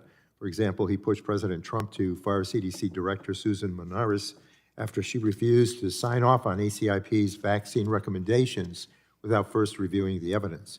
And Jenna Norton, a program official at NIH, has been put on indefinite leave for speaking out against the administration's harms. So, Dr. Hammers, what effect does Secretary Kennedy's retaliatory campaign against scientists have on the integrity of their work? Well, I think the administration has driven out many high-level experts from this administration. People are resigning because I resigned because I did not want to be lending my scientific reputation to an agency that I no longer feel is using evidence and science to make policy. And I think that the loss of expertise at CDC, NIH, FDA, and the undercutting of science-based policy across the administration, I think, is having untold effects. We do not have the expertise at these agencies to lead us through another pandemic, for example. Let me ask our other witnesses, do you agree that it is dangerous when administration officials retaliate against scientists who disagree with harmful policies? Start with Dr. Panhu. Just a simple yes or no. Thank you for the question. I think that retaliation is challenging to be the recipient of. Doctor? I think in this domain, having science lead on the policy front is important. Sir? I think these are incredibly complex and multifaceted topics that have a lot of dynamics in them. But as to the retaliatory aspect? Well, I think in general, retaliation is not an effective tool. Thank you, sir. With that, I yield back, Mr. Chair. The gentleman yields. The chair now recognizes Mr. Palmer for, the chair now recognizes Mr. Allen for his 5 minutes of questioning. Thank you, Mr. Chairman, for holding this important hearing. Multiple experts, Dr. Pana, have argued that the real challenge is not gene editing itself, but how we manage its dual-use potential in a targeted, risk-proportionate way. In your view, what specific features should a modern risk-tiered oversight system include, especially for AI-enabled gene editing, so we close the gaps around defined high-risk work while avoiding unnecessary burdens on routine, low-risk research in universities and startups? Thank you for the question. I agree with the sentiments you express in terms of needing targeted oversight that's tiered, where there's a focus on the highest consequence risks for oversight, and that enables lower risk research to proceed unencumbered. I think the best way to do that is to provide clear definitions and scoping for what constitutes the highest risk research so that researchers have that clarity and that they're able to proceed to, with doing other types of research easily. This question is both for Dr. Pano and Dr. Diggins. Could you explain the difference between the varying types of AI models, such as general purpose large language models, or LLMs, that power generative AI platforms like ChatGPT, and biodesign tools such as AlphaFold or Evo1 and Evo2? Thank you for the question. Overall, I think many of us here are familiar with using LLMs and the knowledge that they can provide when queried. Next, further advancements are reasoning models, which can do multiple steps of reasoning and address complex problems. AI agents can allow users to conduct tasks, and all of these models can also assist users in writing code. On the biological AI model side, those can allow us to understand biology, whether it's proteins or genetic sequences. And overall, what the research community is hoping to move towards is the integration of AI agents, LLMs, with biological AI models to enable fully autonomous science. Good, thank you. Dr. Diggins? Maybe I'll add to what my colleague Dr. Panu has said to say that the way we think about guardrails for these two classes of models is very different. So on the LLM side, you're looking for what kinds of knowledge you want to prevent the transfer. On the biodesign models, we don't have a good sense of what kinds of individual functions or questions people are asking these models that we want to control. And so I think that speaks broadly to a set of knowledge that we need to work on developing at the individual biological component level of what kinds of risk do we want to identify and control. This is for Dr. Diggins and Mr. McKnight. How accessible are AI tools that could meaningfully lower barriers to engineering pathogens or designing harmful biological constructs? I'm sorry, Congressman, the question was how accessible are these tools? How accessible are the AI tools? Quite accessible in terms of their public availability. Many of them can be technically complex to use, and so the skill set required to use them may be fairly sophisticated. However, there's a lot of effort underway to rightly bring that down, to broaden the audience for these tools among the scientific community. Mr. McKnight? Yes, maybe I'll combine the answer to that with a build on the previous one. I think if we as a country, the thing that we should be setting as almost the spec that we expect to be able to deliver and measuring is how fast can we go from detecting a biological threat, natural or human-caused, somewhere on the planet to a countermeasure. And that takes a set of steps where we are monitoring globally, persistently, pervasively, using these AI tools that we're talking about to interpret that data in real time and rapidly to enable design of countermeasure or intervention, whether that be policy or otherwise. Our real-time test was about 9 months during COVID. There's the 100-day mission, but I think our North Star with these modern tools should be something closer to, maybe it takes 20 years, but we should be thinking about doing that in minutes and hours, like we do with cybersecurity, not days, months, or years. Well, it's been said that we weren't, you know, we're not prepared for another COVID event.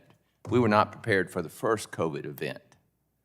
What can this do to help us prepare for the second COVID event? Yeah, I think that's a fair thing that we all lived through.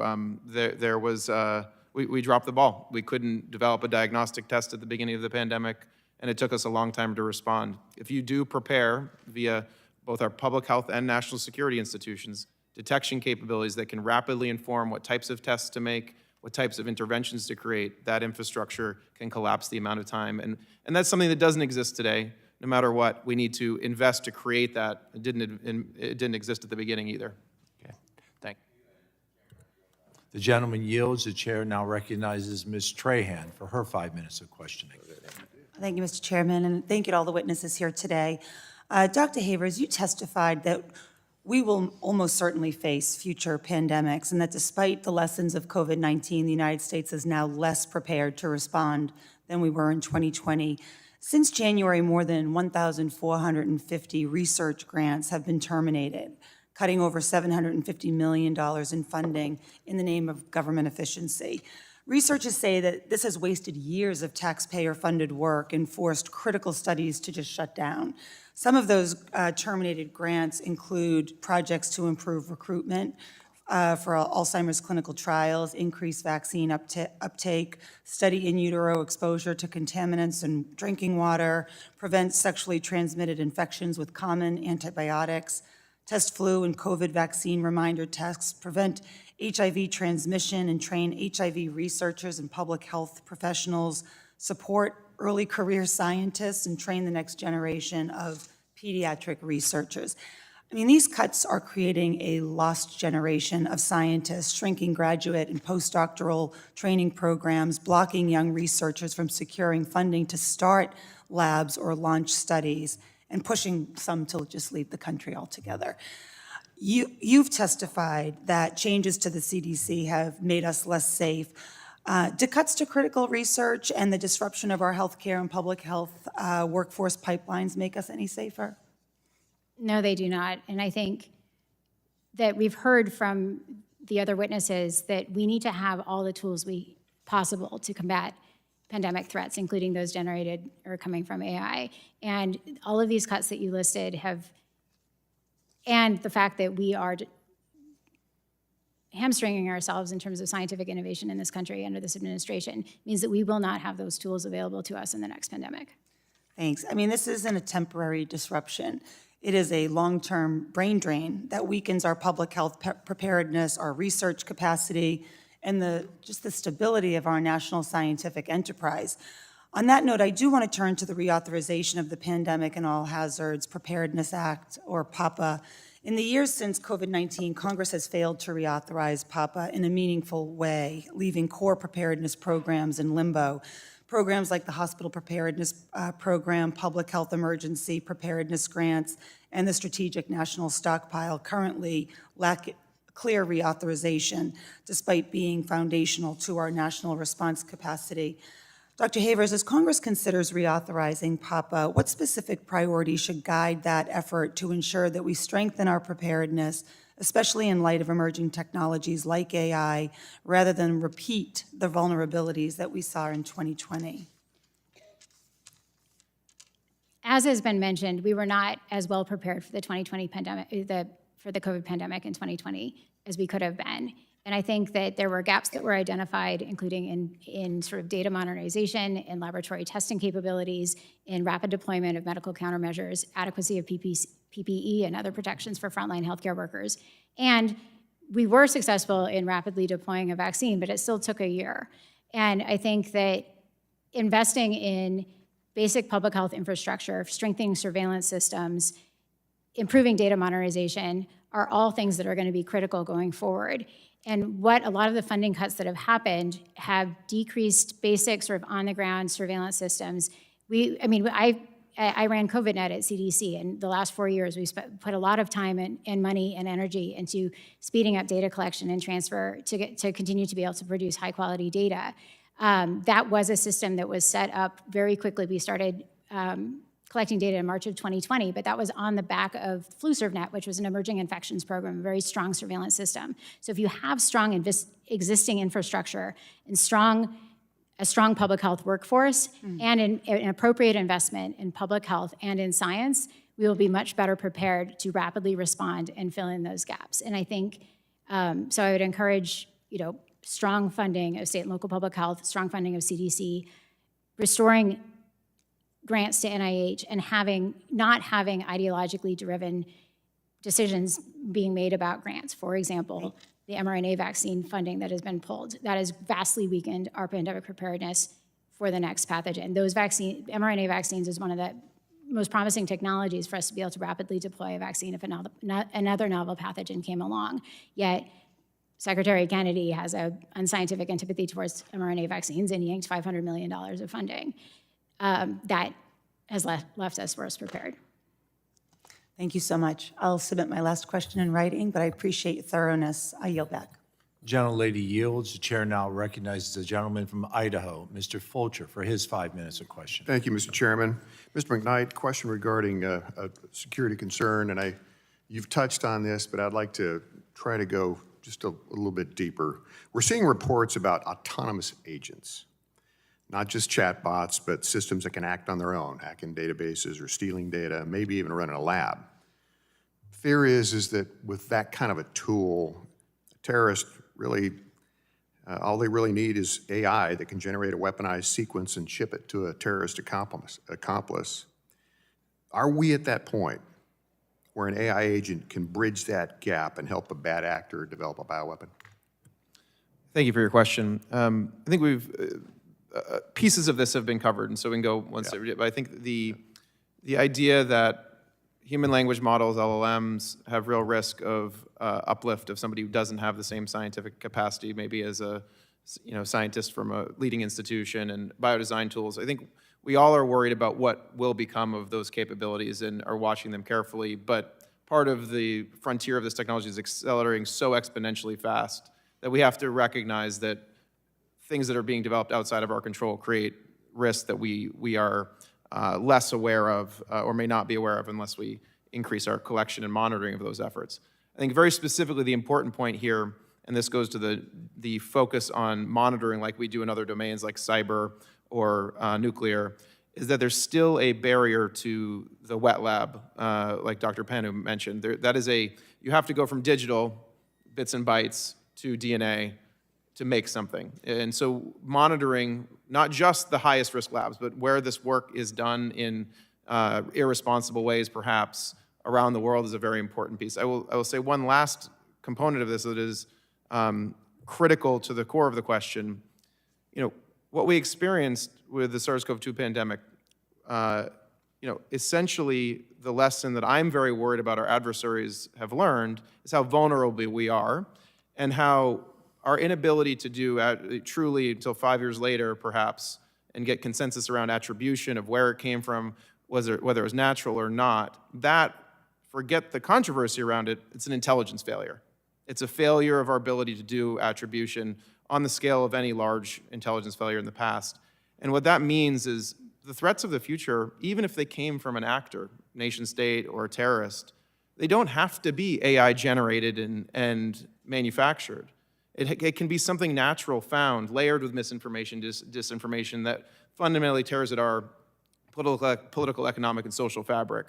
So we have to figure out what system allows us to detect and respond rapidly, because actually some of those less headline or sci-fi nefarious threats may be the more likely application from somebody that seeks to do ill.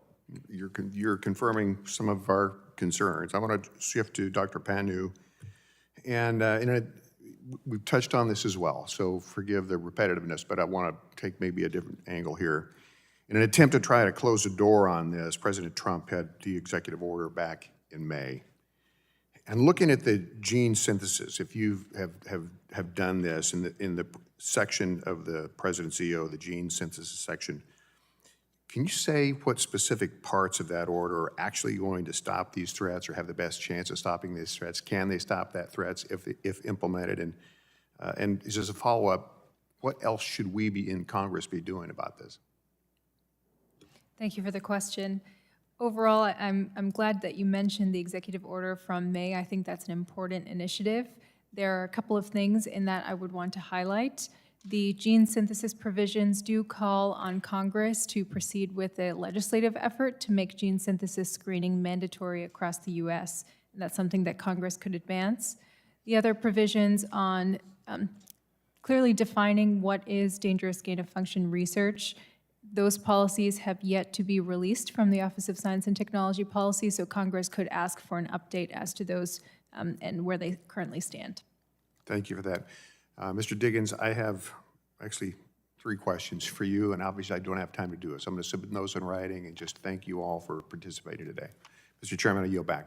The gentleman yields. The chair now recognizes Ms. Fletcher for her 5 minutes of questioning. Thank you, Mr. Chairman, and thank you to Ranking Member Clark for holding this hearing today.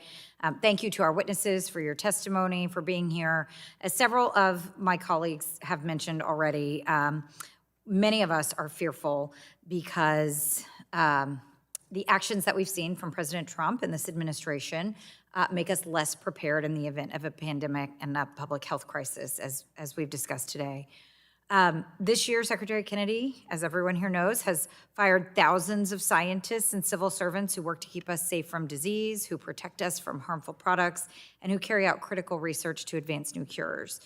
He has sown distrust in dedicated scientists and public servants and replaced them with quacks who deny the efficacy of modern medicine and vaccines. And he has systematically destroyed the pipeline for biomedical research, including emergency response measures to protect us from the next pandemic. Since January, the Trump administration has terminated at least 1,229 NIH research grants totaling nearly $500 million. A few examples of those terminated projects include a project that would enhance vaccine delivery in hospitalized children, a project studying proteins that could promote resilience to Alzheimer's, projects bringing us closer to vaccines for diseases without cures like HIV. And in my home in Houston, where we have the largest medical complex in the world and where researchers are conducting this cutting-edge medical research, they are saving lives. Research done in Houston saved lives during the COVID-19 pandemic. Research being done right now in Houston will save lives during the next pandemic. And the Trump administration's policies and actions are putting that work at risk. So, Dr. Havers, I want to ask you, how has Secretary Kennedy's reckless termination of NIH grants affected our preparedness posture? Well, I think what we've seen from this administration is, as has been mentioned, massive funding cuts, pulling back from grants, but also an introduction of ideology into who is getting grants. As I mentioned, the mRNA vaccine research that was being yanked, that was not based on science. I do think that it has a chilling effect on science, the scientific community in the United States overall. I think that the pipeline of new research and is being cut off, including young researchers entering their careers. We are not going to get talent from abroad coming to the United States to improve scientific innovation. And I think that industry is going to flee the United States because it is no longer a stable place where innovative scientific research is supported. So I think that this is going to have long-lasting cuts, and we will end up with fewer tools to combat emerging threats going forward. Thank you, Dr. Havers. In March of 2020, Dr. Peter Hotez, who is one of my constituents and is the co-director of the Texas Children's Hospital Center for Vaccine Development, told the House Committee on Science, Space, and Technology that I served on at the time that we will be fighting the COVID-19 pandemic with one hand tied behind our backs at that time because we failed to invest time and resources into vaccine research. And at great cost, we pulled through the pandemic, as we've talked about earlier today. But we are once again tying our hands behind our backs as the Trump administration makes devastating cuts to NIH research grant funding that will jeopardize so much of this work that we've been doing. And Dr. Diggins, your company sounded the alarm on federal research disruption in a filing with the SEC on November 17th, 2025. The company stated, and I'm quoting, that the administration's halt on certain federal research grants may negatively impact our industry, and, end quote, and that the, quote, prolonged reductions in such funding could slow innovation. Dr. Diggins, could you expand on this and explain how disruptions to federal research funding could slow innovation? So as a member of the biotech supply chain, we're proud to support the research that's going on, supported by many of these grants. And so the reduction in that overall spending certainly impacts the biotech supply chain in ways that can hold back technology development or productization. Thank you, Dr. Diggins. I think that for all of us, the pauses in funding for grants and at institutions that do critical medical research is really undoing decades of work. And this country has invested in that research and invested in this system to lead the world. And so we really need to reassert our jurisdiction here. I do believe we need to bring Secretary Kennedy in before the committee, and we need to make sure that we're protecting our medical research and our scientific research more broadly.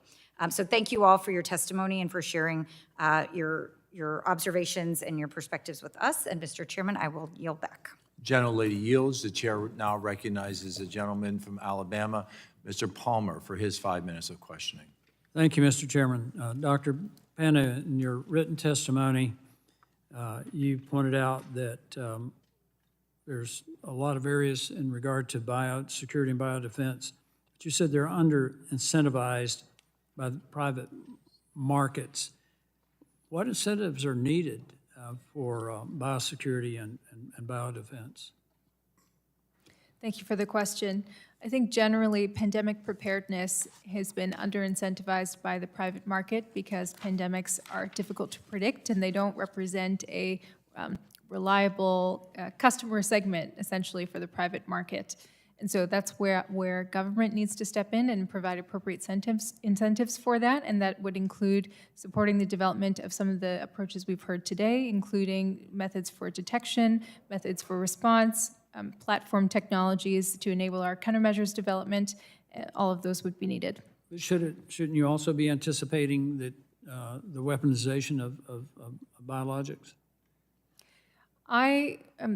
Thank you for the question. I personally hope that I never need to anticipate that, but I think anticipating risks is an important part of what we do to protect the American people. And so thinking about ways we can prevent those risks from occurring is an important component of Shouldn't we preparedness. be investing in that security and biodefense? Yes. No one wants to anticipate it. Yes. No one wants to conceive that any nation would be so heinous toward another nation that they would unleash a biological weapon. But shouldn't we be investing in that type defense? Yes, I believe it's a bipartisan issue to improve our biosecurity preparedness, and that is prevention of both accidental, deliberate, and natural threats. You said something else. You had something else in your written testimony that raised some concerns for me. You said frontier AI companies can voluntarily report their safety evaluations to the U.S. Center for AI Standards and Innovation. I mean, it's illegal to conduct operate a biological lab. It surprised me to think that there's no law, no mandate to require people to report their safety evaluations. That's correct. A legislative proposal would be needed in order to ensure that. Currently, reporting is voluntary to the U.S. CASE, and they set standards, but no requirements. But this should not just be a U.S. issue, shouldn't it be an international issue? I agree. Do you know of any cases where something bad happened or there was a safety evaluation that determined a bad outcome that was not reported? I think what I am more concerned about are models and companies that do not conduct any evaluations, where we really lack clarity as to the capabilities of those models. So I'd like to see more investment internationally in government capabilities for evaluations and safety testing. Dr. Diggins, you made a statement about a researcher that somehow wound up carrying a smallpox sample to his home. And Mr. McKnight, you made a comment about biological agents could be produced in your garage, both of which is illegal. Is that something that we need to address? I mean, you can't operate a lab outside a secure location, and that is an international law. So do you know of instances where people are using artificial intelligence to produce proteins that could be a problem? Or any protein, for that matter? Either one of you, both of you can respond. Thank you for the question. The smallpox issue occurred in 2006, before the industry had really thought through a lot of these security-related concerns. That wouldn't happen today. Okay. You're correct that there are very few regulations that control the physical possession of individual sequences, proteins, not whole genomes, not whole organisms, but individual sequences. Okay. And so the government put Very, in more very thought quickly, into this. because I have one last thing I want to ask Dr. Pena. Go ahead. I just addressed the larger question of bioweapons. The reality is, every time we have taken a base science and turned it into an engineerable discipline, chemistry, physics, computing, those have been used in human conflict. It would be the anomaly in human history at the frontier of engineered biology that over 50 years, some actor, nation state, or individual or group doesn't try to do it. Well, I'll just say this for all three of you. I was going to address it to Dr. Pena because she mentioned it in her written testimony. We need recommendations for what this subcommittee, what this committee needs to do to bring before Congress. With that, Mr. Chairman, I yield back. The gentleman yields. The chair now recognizes Mr. Mullen for his 5 minutes of questioning. Thank you, Mr. Chair. Thank you all for being here today to discuss this critically important topic. I am proud that companies in my California district are demonstrating leadership in this space, including Twist Bioscience, represented here today by Dr. Diggins. Dr. Diggins, thank you for being here. So AI is already beginning to change how biotechnology research is done. Capabilities that once required large labs and highly controlled environments are increasingly accessible through shared models, platforms, and cloud-based tools. Two of the most innovative sectors in the U.S. today are AI and biotech. They can anticipate, lead, and respond to changes across the market in ways that government cannot. However, there certainly may be a role for Congress to play in setting better national biosecurity standards so that companies are working on an equal playing field and we are prioritizing the health and safety of Americans from future threats. So Dr. Diggins, in your testimony, I was watching from my office, you discussed some of the steps that your company, Twist Bioscience, and other responsible DNA synthesis companies take to manage risk and prevent malicious actors from acquiring potentially harmful sequences. Twist screening practices are in part tied to the Federal Select Agent List. Is that correct? What I'm concerned about is what happens when being on the list doesn't tell us much. If harmful biological functions can eventually be designed without resembling known pathogens, how should policymakers think about screening standards in a world where function matters more than the sequence itself?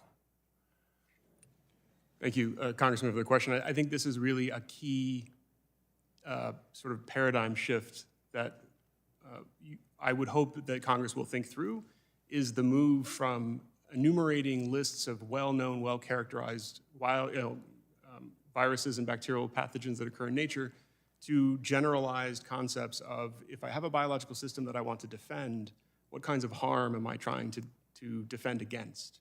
And then once you've enumerated those, then you can start enumerating defenses against and capabilities for detecting that harm.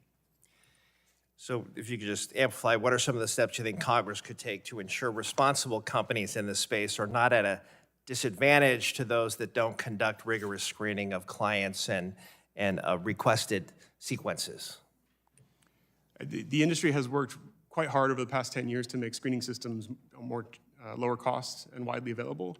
So we think that it's reasonable now to mandate screening within the United States and also to restrict federal funds spent on synthetic DNA, even with international providers, only to companies that have these processes in place as verified by third parties, which is not currently something that's widely available.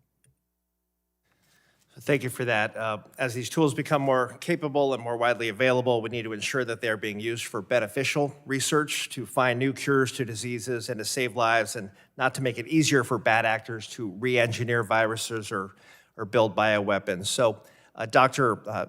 Panu, this committee has spent a lot of time discussing guardrails for AI models. Could you describe the current ecosystem for AI models used in biotechnology, specifically who is building these models and who has access to them? Thank you for the question.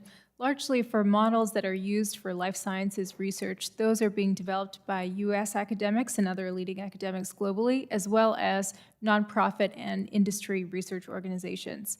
In terms of guardrails, the guardrail ecosystem for large language models and agents is more mature. It's a couple of years ahead of biological AI models. The safeguards for the biology models are more nascent, and investment is needed there to develop safeguards. Great, thank you for that. And can you just briefly speak to the role that KC and NIST can play in establishing safeguards for biological AI models? Do they currently have the authorities, tools they need to effectively serve that role, or are there gaps that we should all be aware of?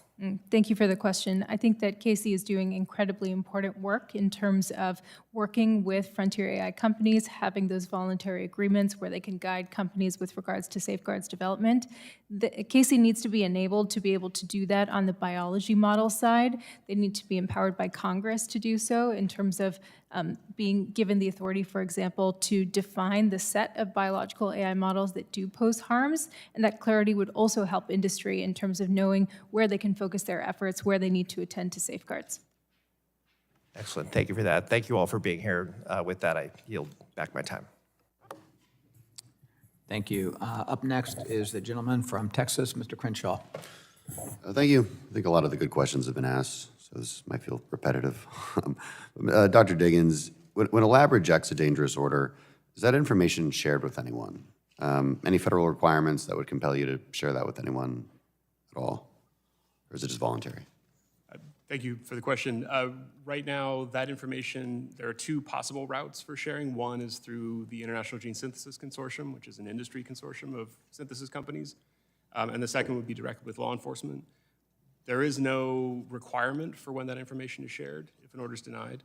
And so it's up to company discretion. But there's at least a place to share it, is what you're telling me? There are certainly two fora available to share that information, yes. Which part of law enforcement? The FBI. FBI, okay, so FBI is a compository, so they track it, but there's no, would you think it's useful for us to consider legislation that would compel sharing of that? I think it's useful if we were able to set standards around when that threshold would be reached. The problem is that a lot of this information is highly specific from order to order and can differ in the kinds of threat assessments you might think would lie behind the order. Is there, I mean, does the association you mentioned earlier, is it established, again, and they're the experts on what might seem threatening or suspicious? Is there something that you can give us that would help us understand how to take a scalpel to that problem correctly? I think your question is a really important one, and we've been working with NIST to try and develop standards around customer screening that would try and call out exactly as you would suggest, what would red flags be that should trigger these kinds of reporting. Right, because I mean, you've argued your company's at a disadvantage if you're doing it voluntarily, while others just sell to whoever, right? It does require an extra administrative burden on the good actors. That's right. Yeah, right now there's a pretty strong economic incentive not to screen because it's just a cost. And so federal mandates for those practices would be important to making them uniformly adopted. Okay. For Mr. McKnight, we talked a lot about how AI can be used for all sorts of scary things. What about the good parts? What about assisting industry leaders and researchers in identifying biosecurity risks? In other words, how can we use AI for good? Thank you for the question.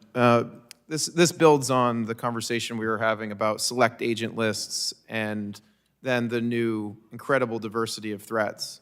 The same way the biodesign tools that we're talking about can create new proteins and give kind of lessons on how to create new medicines, those same tools can be turned around, and is why we need to be on the cutting edge of those tools and take a DNA sequence, which is why Biothreat Radar really needs to be built on sequencing, because you get the whole amount of data that you need to look at. It's not just one thing you're testing for.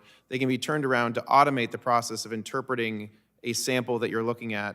And then the development roadmap that is funded through these programs is to use AI to go from sequence detection to what the function is, like Dr. Diggins is talking about. And some of the best cutting edge work on the AI for good, and is why we have to stay at the cutting edge of these biodesign tools, is because when you flip them around and use them for detection and characterization of threats, you can get ahead of this kind of ever perpetual build something new, can you figure out what it is, build something new, can you figure out what it is? So, and going back to Mr. Diggins, just digging in a little bit more on the screening process, you receive orders domestically and internationally. Is there a difference in how you screen those?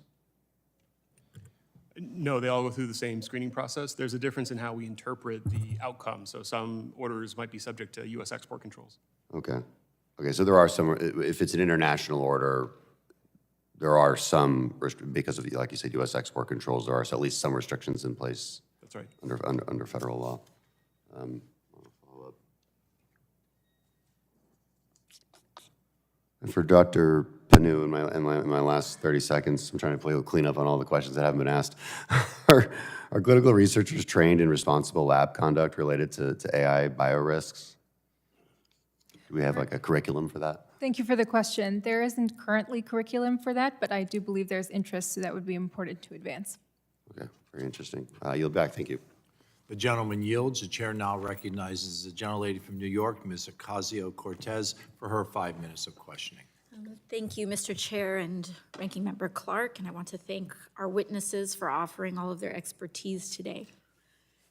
Now, this is the 7th hearing we've had this year on the threats of AI, yet our Congress has passed 0 pieces of legislation to address the many, many legitimate concerns that have been raised regarding this issue. And in fact, the Trump administration and Republicans in Congress this year are actually pushing the opposite. Instead of legislation regarding artificial intelligence, they have been trying multiple times to pass legislation that would actually end any regulation or rulemaking, particularly on the state level, to limit any oversight of AI at all. And because Republicans couldn't pass their 10-year ban on state AI regulations, Trump then went around and skirted Congress with his own executive order trying to ban states from imposing any AI regulations at all, not just on biological activity, but you know, through children's safety, through all sorts of different measures. And in fact, this is happening as AI chatbots are causing children to take their own lives, as AI data centers are skyrocketing electricity costs and polluting local communities, and as an overwhelming majority of Americans now worry that AI will take their jobs and leave them permanently unemployed. Dr. Havers, as a public health expert, is it safe to say that there are public health consequences of failing to regulate AI? Absolutely. I mean, we've heard from these 3 witnesses of the threat that failing to regulate AI has for generating novel emerging pathogenic threats that could cause the next pandemic. I mean, I think in addition, there are a lot of concerns in the public health community about patient data privacy. I also think that AI can be used to spread misinformation about, treatments and vaccines, for example. And I think failing to regulate AI, if it's not done at the federal level, I think states probably do need to be empowered to protect their own patient, like their people living in their jurisdiction's privacy, and help prevent them from, the downstream effects. And so we have, as an expert witness testified today, you have stating and are stating, as well as several others, that there are real public health consequences for the continued failure of regulating or there being congressional action in the AI space. And so it begs the question, why is the federal government trying to prevent any state regulation of AI and protecting the American people? And I think it's pretty plain to say that it's because this is a story of corruption. AI giants like Google, Meta, and Microsoft have poured millions of dollars into Donald Trump's privately funded White House ballroom. Tech CEOs have been on Capitol Hill in recent weeks to talk with Speaker Johnson, who is conveniently getting a nearly $30 billion Meta data center built in his state. And lawmakers on both sides of the aisle have disclosed stock purchases of top AI companies. In fact, 4 U.S. senators have purchased stocks while they were negotiating a massive deregulation of this industry. And on top of that, AI industry executives and investors are working to raise $100 million to influence the upcoming midterm elections. And the reason that these AI tech giants are lobbying for a state-level ban, for a ban on state-level regulations, is because they know that they don't want to fight these regulations in all 50 states. It's far more expensive to lobby 50 states' state houses than it is to try to centralize your operations and lobby in Congress and the President of the United States and the White House. So that's what's going on here. And it is very important that the American people understand that President Trump's executive order to try to prevent any of this action to protect people is endangering their lives, it is endangering public health, and it is endangering the integrity of our public institutions. And with that, I yield back. The gentlelady yields. The chair now recognizes the gentleman from Florida, Dr. Dunn, for his 5 minutes of questioning. Thank you very much, Mr. Chairman. I actually have some firsthand knowledge of defensive biological warfare. When I was in the Army, I was stationed at Fort Detrick, home to the headquarters for USAMRIID. I worked on infectious diseases, sepsis, and developing defenses against pathogens. As soon as I was appointed to the House Select Committee on Chinese Communist Party, I began working on the Biosecure Act. The Biosecure Act aims to restrict U.S. federal agencies from working with biotechnology firms deemed to be a risk to national security, primarily those linked to the Chinese Communist Party, and protecting U.S. from inadvertently crippling our own biotech industry. As you know, the Chinese Communist Party is already advancing biotechnology in ways previously known only in fiction and movies. But for everyone who's joining us today, let me be clear, this threat is very real. It's made up of our worst nightmares. No longer is a genetically modified army or bioweapon capable of targeting specific populations some sort of far-off imaginary threat. It's here today. It's being developed at an alarmingly fast rate by our most advanced adversary. I have no problem stating that the Chinese Communist Party is morally depraved and actively committing abject crimes against humanity. Case in point. In June, the FBI arrested 2 nationals from China for conspiracy to smuggle an agro-terrorism weapon into the United States. And events like this raise concerning questions about how vulnerable the United States is to biological attack. If we lose our edge in this critical sector, the framework and guardrails will be written by somebody else, not us. Mr. McKnight, let me start by saying I look forward to working with this group of experts outside this hearing as well as inside this hearing, because we do need to advance not only biosecure but PAPA. But Mr. McKnight, can you tell us what new capabilities AI will give China in advancing its own biomedical research, and how grim does the world look in the event China beats us in biosecurity and AI sectors? Well, thank you for your question, and I look forward to working with you outside of this hearing as well. I share the significant concerns that you raise over adversary nations, in particular the Chinese Communist Party. I think just at a start point, we should really truly remember biology is power, but really biology, like other technical domains before it, is geopolitical power, and nation states realize that. And we would be remiss to forget that's the context here. Our adversaries certainly do not. China has made it very clear in their own public documentation that they see the biological domain as the strategic commanding heights of power. That's direct from their literature. The Select Committee identified that, and I think it's very important we recognize the stakes of the game that they are playing. As it relates to the specific capabilities, I think this is why we need to recognize that we cannot only regulate and focus on our own industry, because there are things we do not control. And the bigger picture is how do we build a holistic defense strategy and a biosecurity strategy on a global scale for what we can predict will come in the next 1, 5, 10, and 50 years over the course of this biological engineering revolution. There's a lot of threats out there. Dr. Panu, smallpox was declared eradicated decades ago, but advances in technology and biology are elevating the risk of bioterror threat again.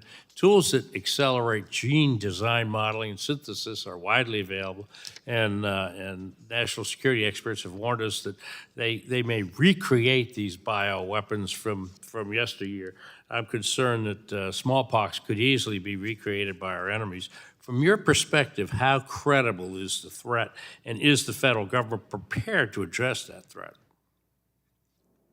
Thank you for the question. I think the reemergence of smallpox would be a catastrophe, and it should be something that we work to prevent. I think threats like that are a national security issue, and there is a congressionally mandated office called the Office of Pandemic Preparedness and Response that Congress could consider further resourcing and making sure that that office has a seat on the National Security Council, given the severity of the threats that you described. Thanks so very much. You know, my time's about expired, but I want to say I can use your help with the Biosecure Act and with the PAPA, Pandemic and All Hazards Preparedness, which has to be renewed. And so I thank you for your help in advance. And Mr. Chairman, I yield back. The gentleman yields. The chair now recognizes Ms. Barragan for her 5 minutes of questioning. Thank you, Mr. Chairman. I hear my Republican colleague express concern if China beats us in biosecurity. Dr. Havers, is healthcare a biosecurity issue? Absolutely. I mean, if there was another pandemic, as we saw when the COVID-19 pandemic started in 2020, hospitals were rapidly overwhelmed. We were setting up field hospitals in Central Park. I personally experienced in the Atlanta VA overwhelmed ICUs, lack of PPE. Our healthcare system is strained to the breaking point. We have healthcare worker shortages across the country. I think hospitals are closing. Every year during respiratory virus season, when we see spikes in hospitalizations of influenza, COVID, and RSV, hospitals get full. You add another pathogen on top of that, we will not be able to handle it. And I think that also people not being able to access healthcare on a regular basis because we lack universal healthcare, I think puts us at greater risk for more mortality, more deaths than are necessary if a novel pathogen were to emerge and cause another pandemic. Well, thank you, doctor, and that's what's so befuddling about the hearing today. It's that I serve on the healthcare subcommittee. I have waved on to this hearing because we haven't had a hearing since September. And the concern of China beating us on biosecurity is a real one, but that includes making sure Americans have access to healthcare. It's making sure that the Congress, including Republicans who are so deathly afraid of this president, stand up and speak out on the dismantling of the infrastructure of our healthcare system. Just today, Republicans are pushing a healthcare plan on the floor that lets the Affordable Care Act tax credits expire, which means millions of Americans will not have access to health insurance. I think this directly weakens our ability to stop the spread of disease.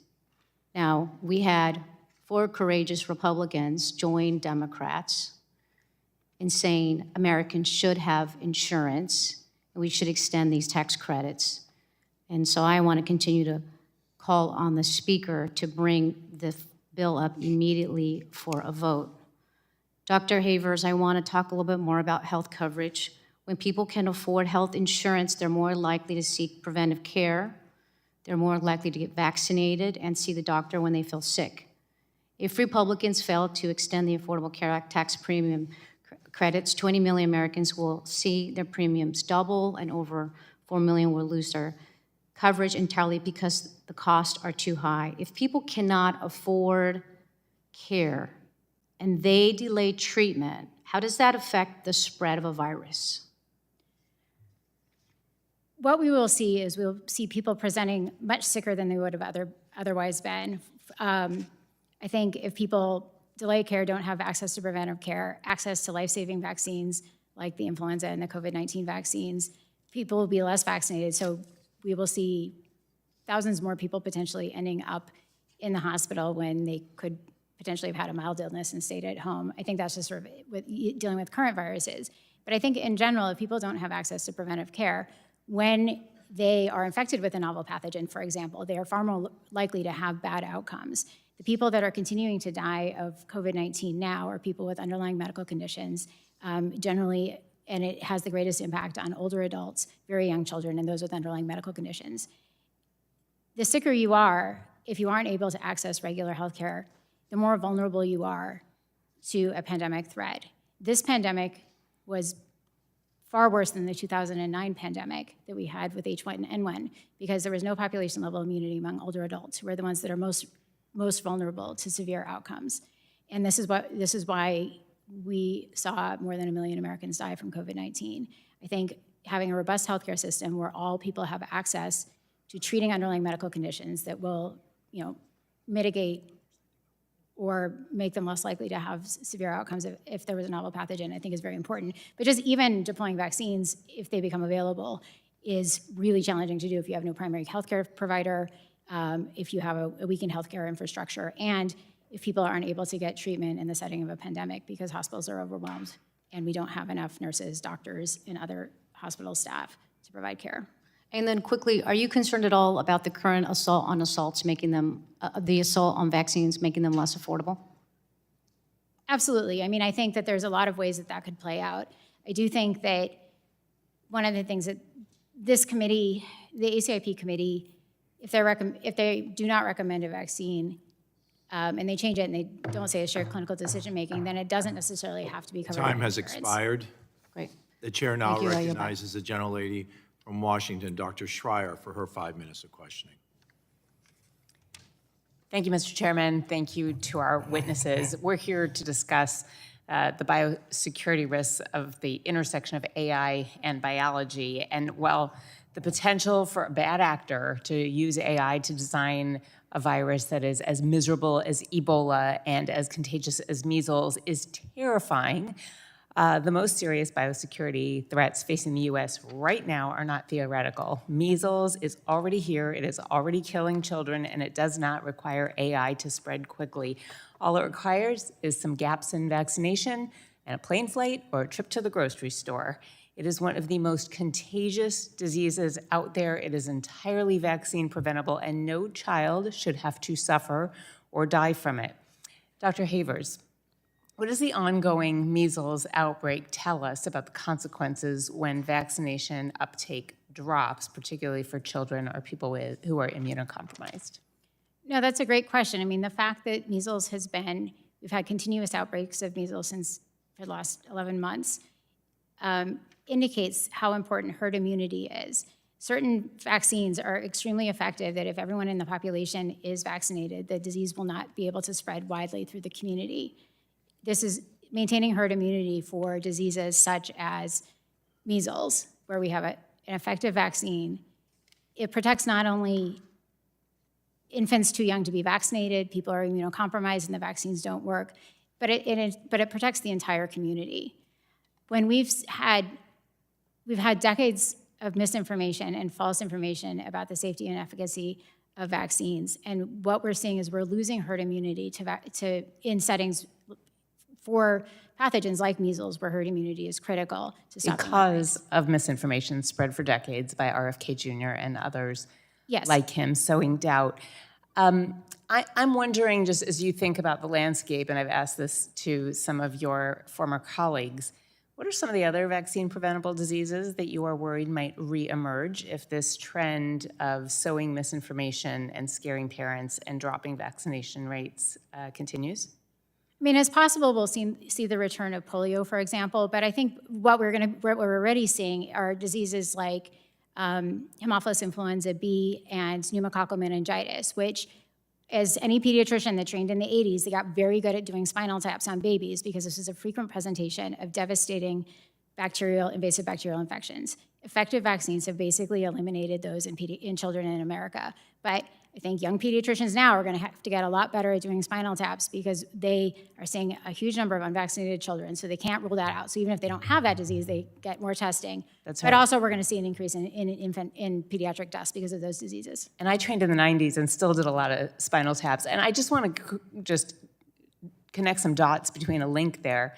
When kids get these bacterial illnesses, Hib, pneumococcus, then they need antibiotics. And we already have a problem in this country with antibiotic resistance. And I just want to point out that there are more consequences. One is babies dying of these things, but the other is that antibiotics that we use to treat them may not work. We just came through a once-in-a-century pandemic, and you would think that that would have brought our country together, made us more interested in preparedness and more excited about mRNA vaccines. HHS, under the guidance of RFK Jr., just cut almost $600 million from mRNA research. We just had the first case in the country of H5N5 flu, and the patient died of it.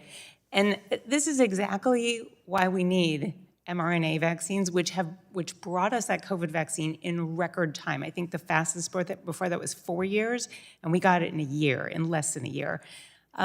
What are the implications of this? Should, for example, H5N5 or even H5N1 start moving like person-to-person transmission? Well, we know that, I mean, H5N5, the case that you mentioned, was the first time that that virus had ever been detected in a human in the world, not just in the United States. And so that's just a new virus that we have in the last month or two. But H5N1 is a well-known pandemic threat, and it is mutating fast. We have the ability to create a stockpile of H5N1 vaccines should this blow up. That would mean that frontline healthcare workers would have immediate access to life-saving vaccines, so they would not be putting their lives at the same level of risk that they are taking care of patients if this blows up and efficient human-to-human trends happens and we have a pandemic. But yanking the funding from that and from mRNA vaccines, again, takes away one of the strongest tools we have for responding quickly and rolling out a vaccine as quickly as possible. Days and weeks matter at the beginning of a pandemic. Thank you. And I just want the country to remember the early days of COVID when you were describing what you did and doctors taking care of patients and nurses were dying because of that exposure. We need the vaccines. We need the mRNA research. Thank you, and I yield back. The gentlelady yields. The chair now recognizes the gentleman from Texas, Mr. Weber, for his 5 minutes of questioning. Thank you, Mr. Chairman. Mr. McKnight, I'm going to come to you. In your written testimony, you note that the U.S. has a critical need to implement systems that allow the U.S. to monitor and respond to biological threats to our way of life. When implementing biological intelligence capabilities and a deployable biothreat radar, how do we ensure that those systems are not compromised by adversarial nations? So are they going to have enough technology to get into those, bring them down potentially? Thoughts? What are your thoughts? Yeah, I think that this is a really important question, and thank you for asking it. There are 3 layers to how to think about it. First and foremost, the reason to build our own sovereign capabilities versus relying on only on cooperation, which we should do to get data from others, is that we can control the end-to-end systems, the chain of custody of data, just like we do in other domains with Five Eyes or with NATO or with our allies. So part of owning your own detection capabilities is being able to secure it. I think the second piece of that is collecting enough data that you know and understand when there are anomalies. Today, even our current systems are much more easily corrupted in the sense that we don't have a lot of baseline data to understand where changes are. This is a lesson that we've learned from cybersecurity over and over again. And I think the last piece of this question around how do we make sure that these systems are secure is truly treating it. When we were early on developing the concept of biological intelligence, BioInt, it was a set of former advisors from the national security community in different places that said, this is like the technical collection discipline for bio, like we have signals intelligence or measurement and signals intelligence or imagery intelligence, and then so you treat it with the same care that you do other collection domains. And when you do those things, we've built many, many years of infrastructure to secure the data and collection. Yeah, and that's the business you're in, and I know you're good at it. But I'm thinking in addition, given the number of scientific experts working in U.S. universities and laboratories from countries outside the U.S., how do we safeguard this research from bad actors? What are the clues? What are the notes? What do you have put in place so that you can track those very people that may be here with not good intentions? Your thoughts? So certainly that piece of it is not mine, but I spent a number of years as a Marine Corps intelligence officer. I think 2 things. An inability to analyze a problem is worse when there's gray area. So the more information we have, in this case biological intelligence, is additive to the second piece, which is we absolutely need an effort, which starts with what Dr. Penna was talking about, training of good scientists who are sitting next to people who might be doing things that are not correct, all the way through to integrating with other sources of law enforcement and intelligence to make sure that we are staying ahead of people who might seek to do ill. We have to do that domestically, but the bigger issue, the big missing gap, is that we recognize, because biology doesn't have borders, that this activity is going to take place outside of our country, and we need I would say, 100x plus increased investment in time and attention, and certainly, yes, resources to ensure we are looking outside our borders for threats as they develop. So have you, given the concern that AI-enabled bio-threats could diminish our system or render medical countermeasures absolutely obsolete? Because I don't know, this stuff, as you know, goes so quickly, things just keep going faster and faster. Early detection is what's needed, it's essential, and we have to have it to stay safe. Have you seen, I know you were in Marine, how long were you in the Marines? 5 years active duty, but 17 in the reserves. Okay, well, thank you for that. Have you seen the Trump administration actually engaged to be able to prevent an AI-enabled biothreat from ever occurring, or is that a possibility? Is there a way to prevent it from ever occurring, and what's the Trump administration doing? My general position on biothreats of the future is that it is much more like cyber. They will occur.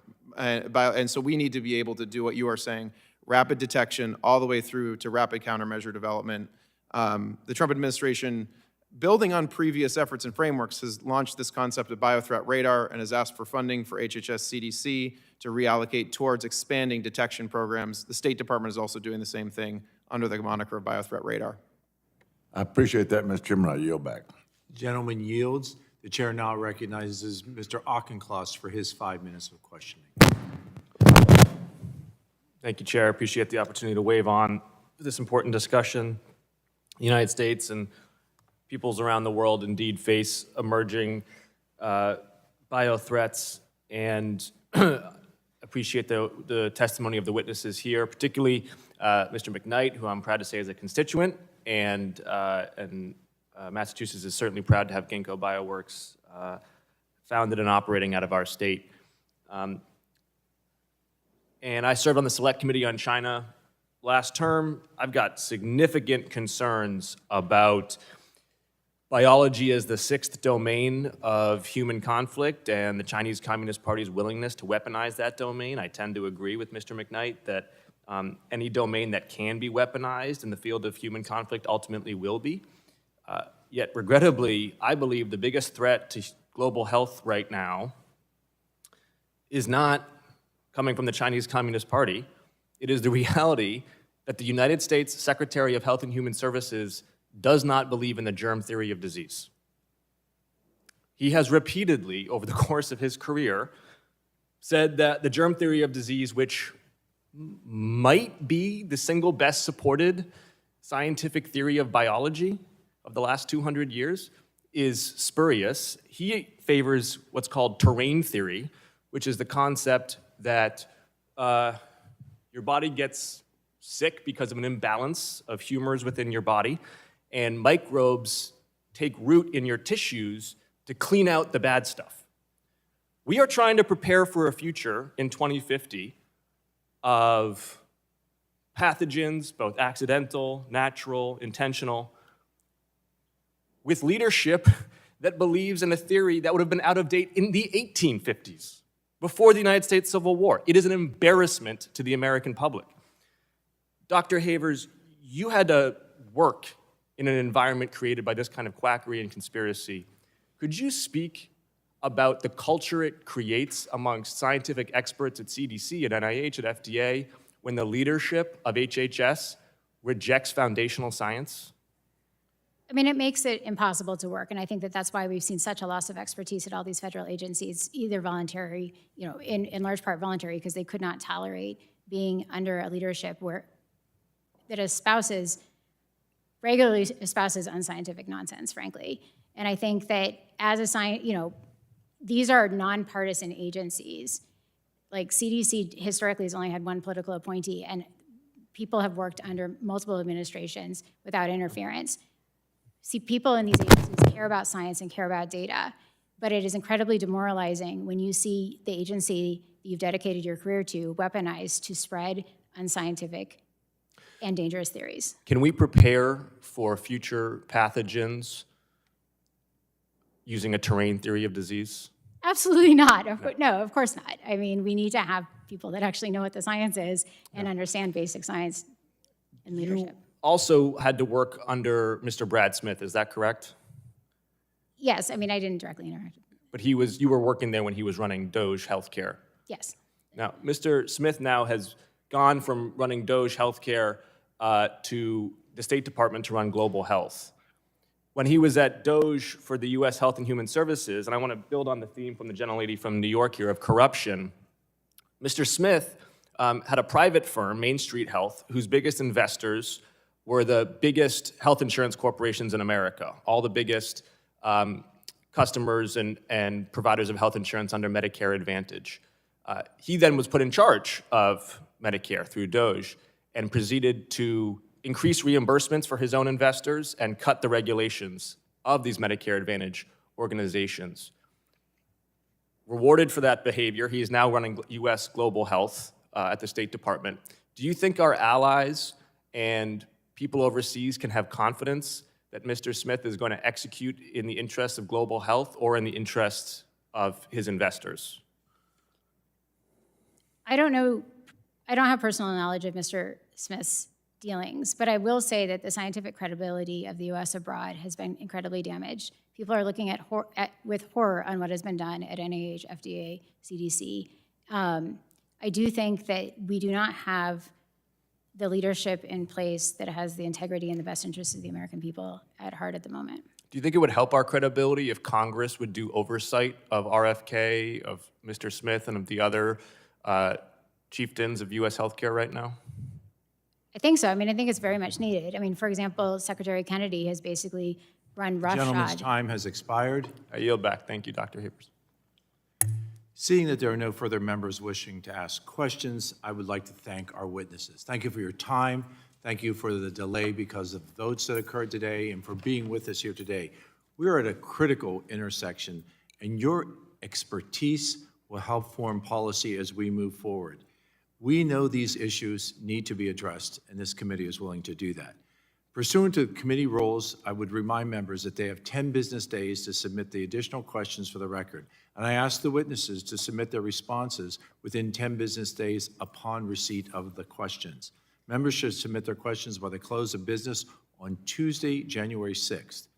Without objection, the subcommittee is adjourned.